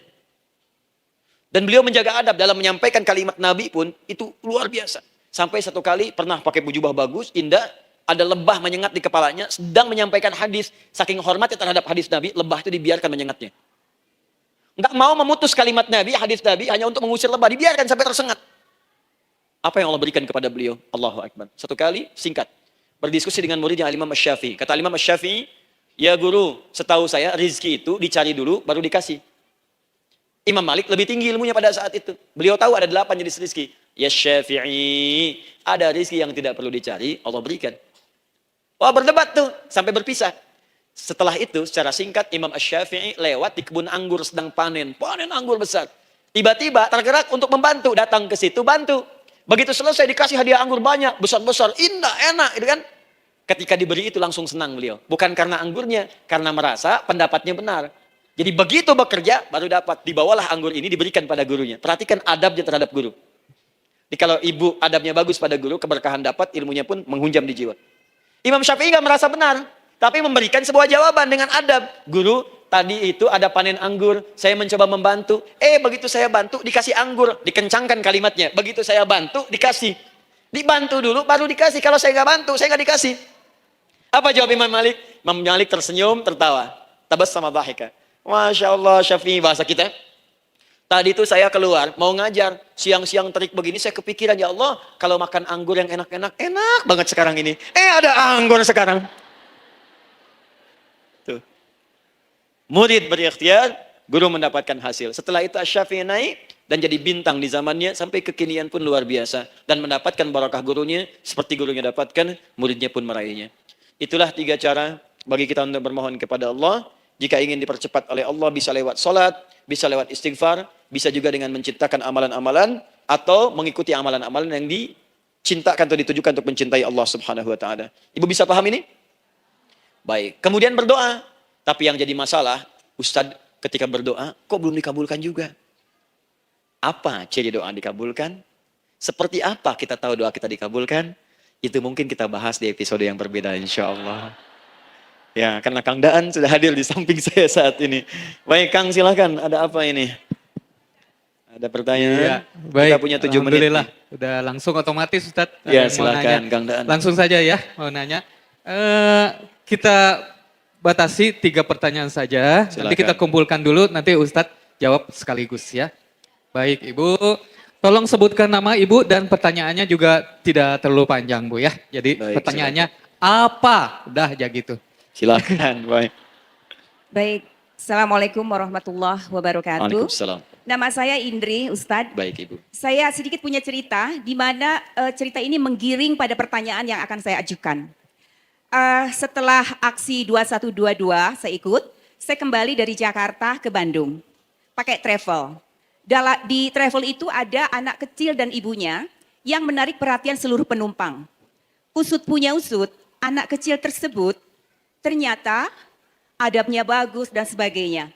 Ternyata anak kecil tersebut pernah menjadi juara 1 lomba dai cilik. Saya kagum sekali. Sampai saya belai rambutnya dan saya doakan, jadilah anak yang soleh dan semoga nanti besar menjadi dai terkenal. Ibunya membelai anaknya. Saya membelai, dia membelai. Apa doa si ibu? Enggak usah terkenal ya nak, tapi ibu inginkan kamu menjadi seperti Ustadz Adi Hidayat.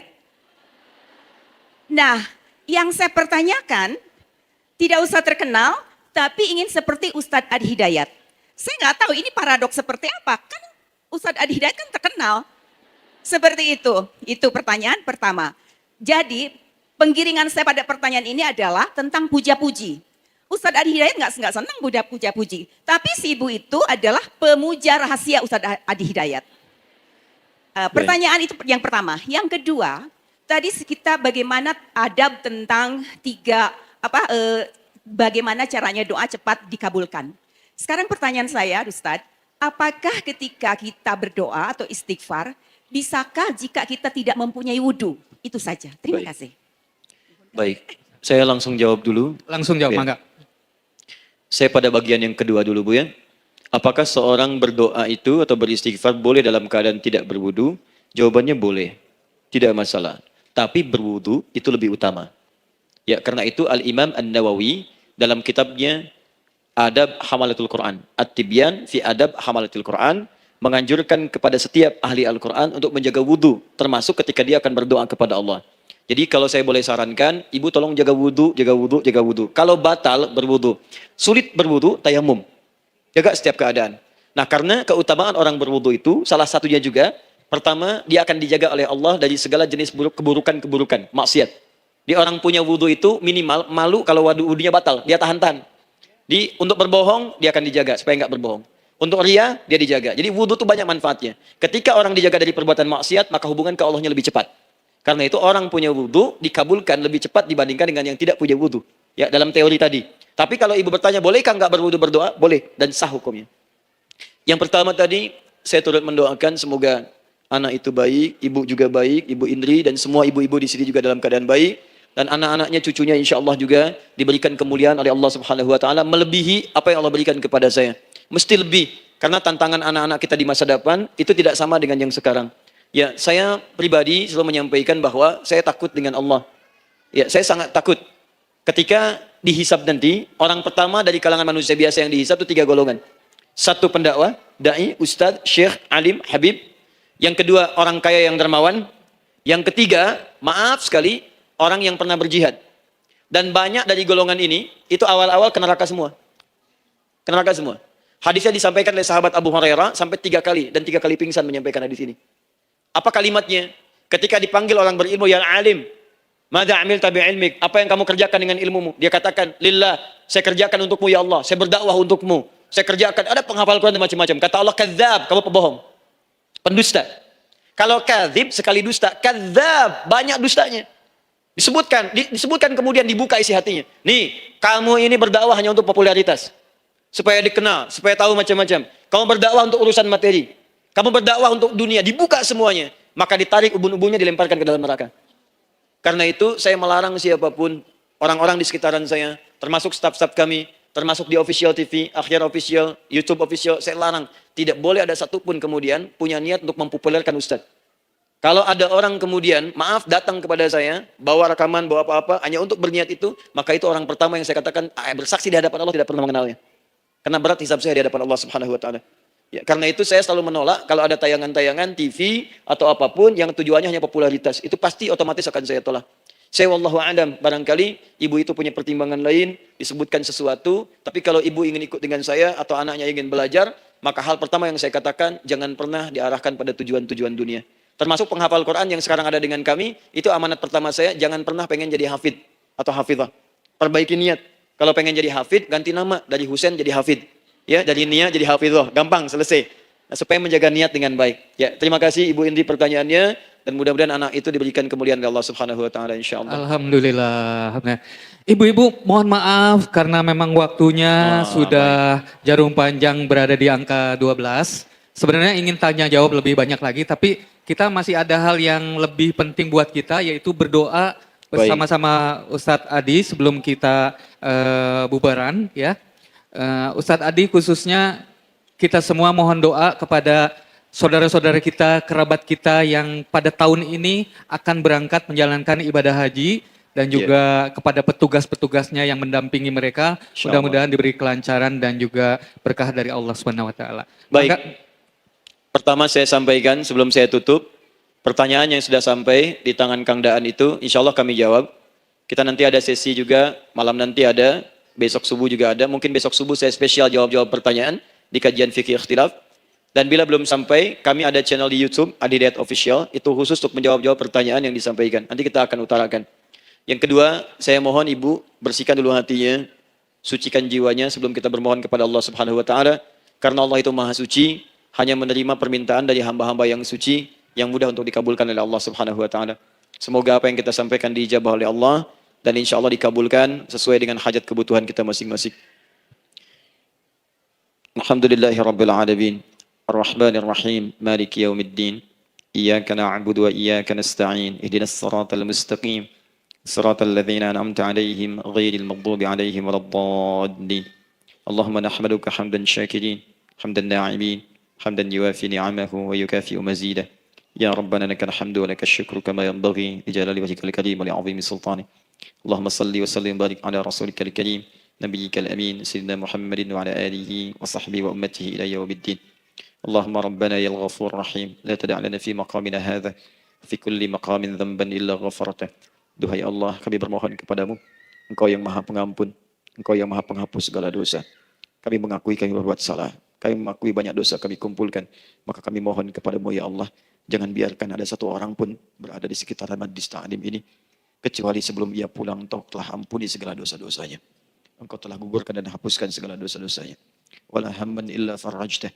Ya Allah, jika ada satu orang pun di antara jamaah saat ini yang merasakan kegelisahan dalam hatinya, jangan biarkan dia meninggalkan area majlis ta'lim ini, kecuali Engkau telah tenangkan keadaan hatinya. Allahumma wala maridan illa syafaitah. Jika ada di antara kami yang tengah Engkau uji dengan penyakit seberat apapun, maka mohon angkat dan sembuhkan segala penyakitnya. Allahumma wala dainan illa qadaitah. Ya Allah, jika ada di antara kami yang berat hidupnya karena lilitan utang piutang, terjebak riba dan sejenisnya, maka mohon ya Allah dengan keikhlasan amalannya, mohon angkat dan berikan rizki limpah terlimpah kepada yang untuk melunasi utang-utang dan terbebas dari lilitan riba dan semacamnya. Allahumma ya arhamar rahimin. Allahumma tubna ilaika min kullil ma'asi. Ya Allah, kami ingin memperbaiki diri kami. Kami bertobat dari segala maksiat yang pernah kami kerjakan. Allahumma asli ahwalana ma yuqarribuna ila ridhak.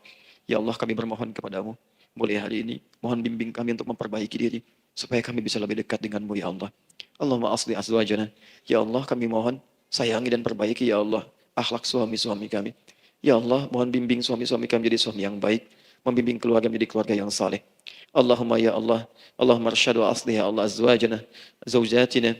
Ya Allah, demikian dengan istri-istri kami ya Allah. Jadikan mereka perempuan-perempuan yang salihah, bimbing menjadi ibu-ibu yang baik.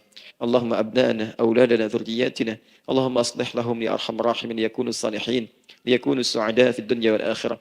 Ya Allah, anak-anak kami, cucu-cucu kami khawatir berpisah dengan mereka di akhirat nanti. Kami mohon ya Allah, jika memang ada maksiat yang mereka kerjakan karena dosa-dosa kami mohon ampun ya Allah.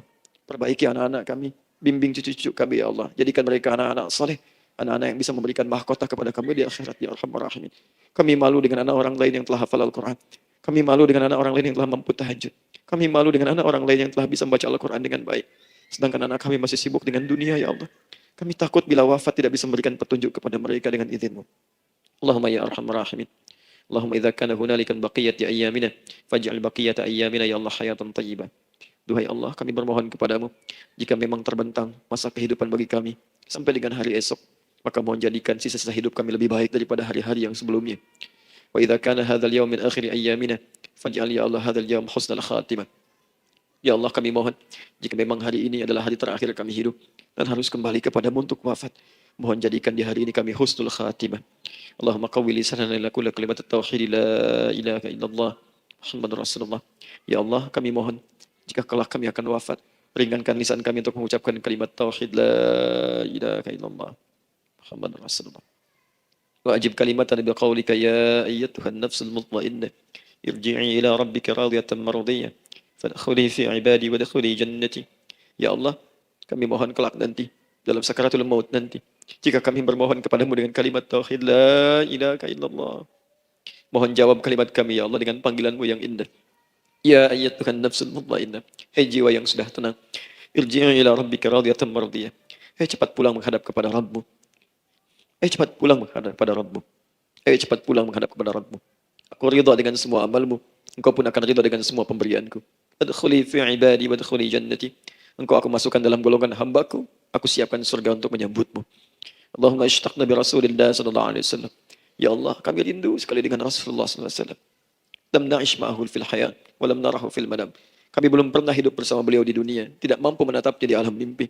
Maka mohon ya Allah, jangan biarkan kami berpisah dengan Rasulullah di akhirat nanti ya Rabbal Alamin. Jumpakan kami dengan Rasulullah di Taman Firdausmu yang paling indah. Allahumma ya arhamar rahimin. Allahumma rizqna yusra ya Allah. Likulil hujjaj. Ya Allah, anugerahkan kemudahan, kelapangan kepada para jemaah haji yang berhaji tahun ini ya arhamar rahimin. Allahumma taqabbal minhum ya Allah hajjahum. Sa'yahum sa'yan mashkura.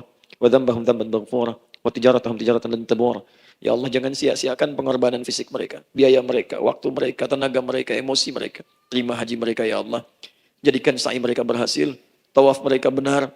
Jadikan seluruh manasik yang Engkau ridhai ya arhamar rahimin. Allahumma ya Allah, rizqan hasanan tayyiban. Liyahujju kulla man lam yahujj ya arhamar rahimin. Ya Allah, bagi kawan-kawan kami, kerabat kami, saudara kami, tetangga kami yang belum berhaji, maka anugerahkan kemudahan bagi mereka untuk berhaji ya Allah. Anugerahkan kelapangan untuk berhaji ya Allah.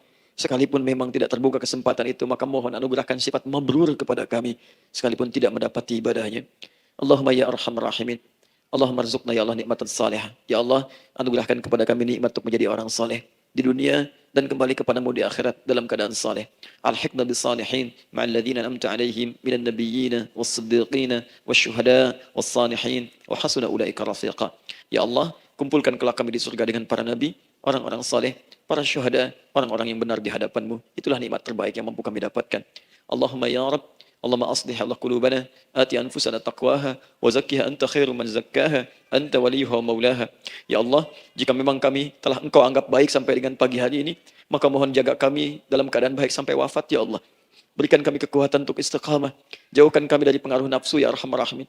Ya Allah, jika ada saat ini orang-orang yang menyakiti kami ya Allah, berkhianat kepada kami ya Allah, menzalimi kami, maka mohon ampuni dosa mereka ya Allah. Maafkan mereka ya Allah. Bimbing mereka untuk sadar dan bertobat ya Allah. Titipkan dalam jiwa kami sifat untuk saling menyayangi ya Allah. Titipkan dalam jiwa kami sifat untuk saling memaafkan ya Allah. Titipkan dalam jiwa kami sifat untuk bisa memperhatikan ya Allah. Allahumma ya Rabb, Rabbana atina fid dunya hasanah wa fil akhirati hasanah wa qina adzabannar. Bifadlika subhana rabbika rabbil izzati amma yasifun. Wassalamun alal mursalin wa akhiru da'wana alhamdulillahi rabbil alamin. Sebelum saya akhiri dengan doa kifaratul majlis dan salam, saya ingin ucapkan terima kasih pada seluruhnya untuk nalim kita di pagi hari ini. Semoga Allah menerima semuanya dan semoga Allah muliakan. Dan terkhusus juga untuk Kang Daan, terima kasih untuk kali ini dan semoga istiqamah dalam kebaikan dan Masya Allah Amin, amin. Beliau menginspirasi dan saya ingin menjadikan juga beliau sahabat dalam kehidupan untuk seluruhnya. Amin. Dan sahabat terbaik selalu memberikan yang terbaik untuk sahabatnya. Karena itu di pagi hari ini saya ingin sampaikan kepada Bapak Ibu sekalian, Bapak mungkin yang hadir, Ibu yang hadir, saya ingin berikan pada sahabat saya satu anugerah yang mungkin Allah titipkan. Saya akan ajak Kang Daan untuk menunaikan ibadah umrah dengan saya di bulan September insya Allah. Saat kami akan berangkat pada tanggal 9 September tahun 2019. Saya kira itu dan semoga bermanfaat insya Allah. Baik. Semoga Allah muliakan untuk semuanya. Terima kasih Ibu sekalian. Subhanakallahumma bihamdika asyhadu an la ilaha illa anta astaghfiruka wa atubu ilaik. Assalamualaikum warahmatullahi wabarakatuh.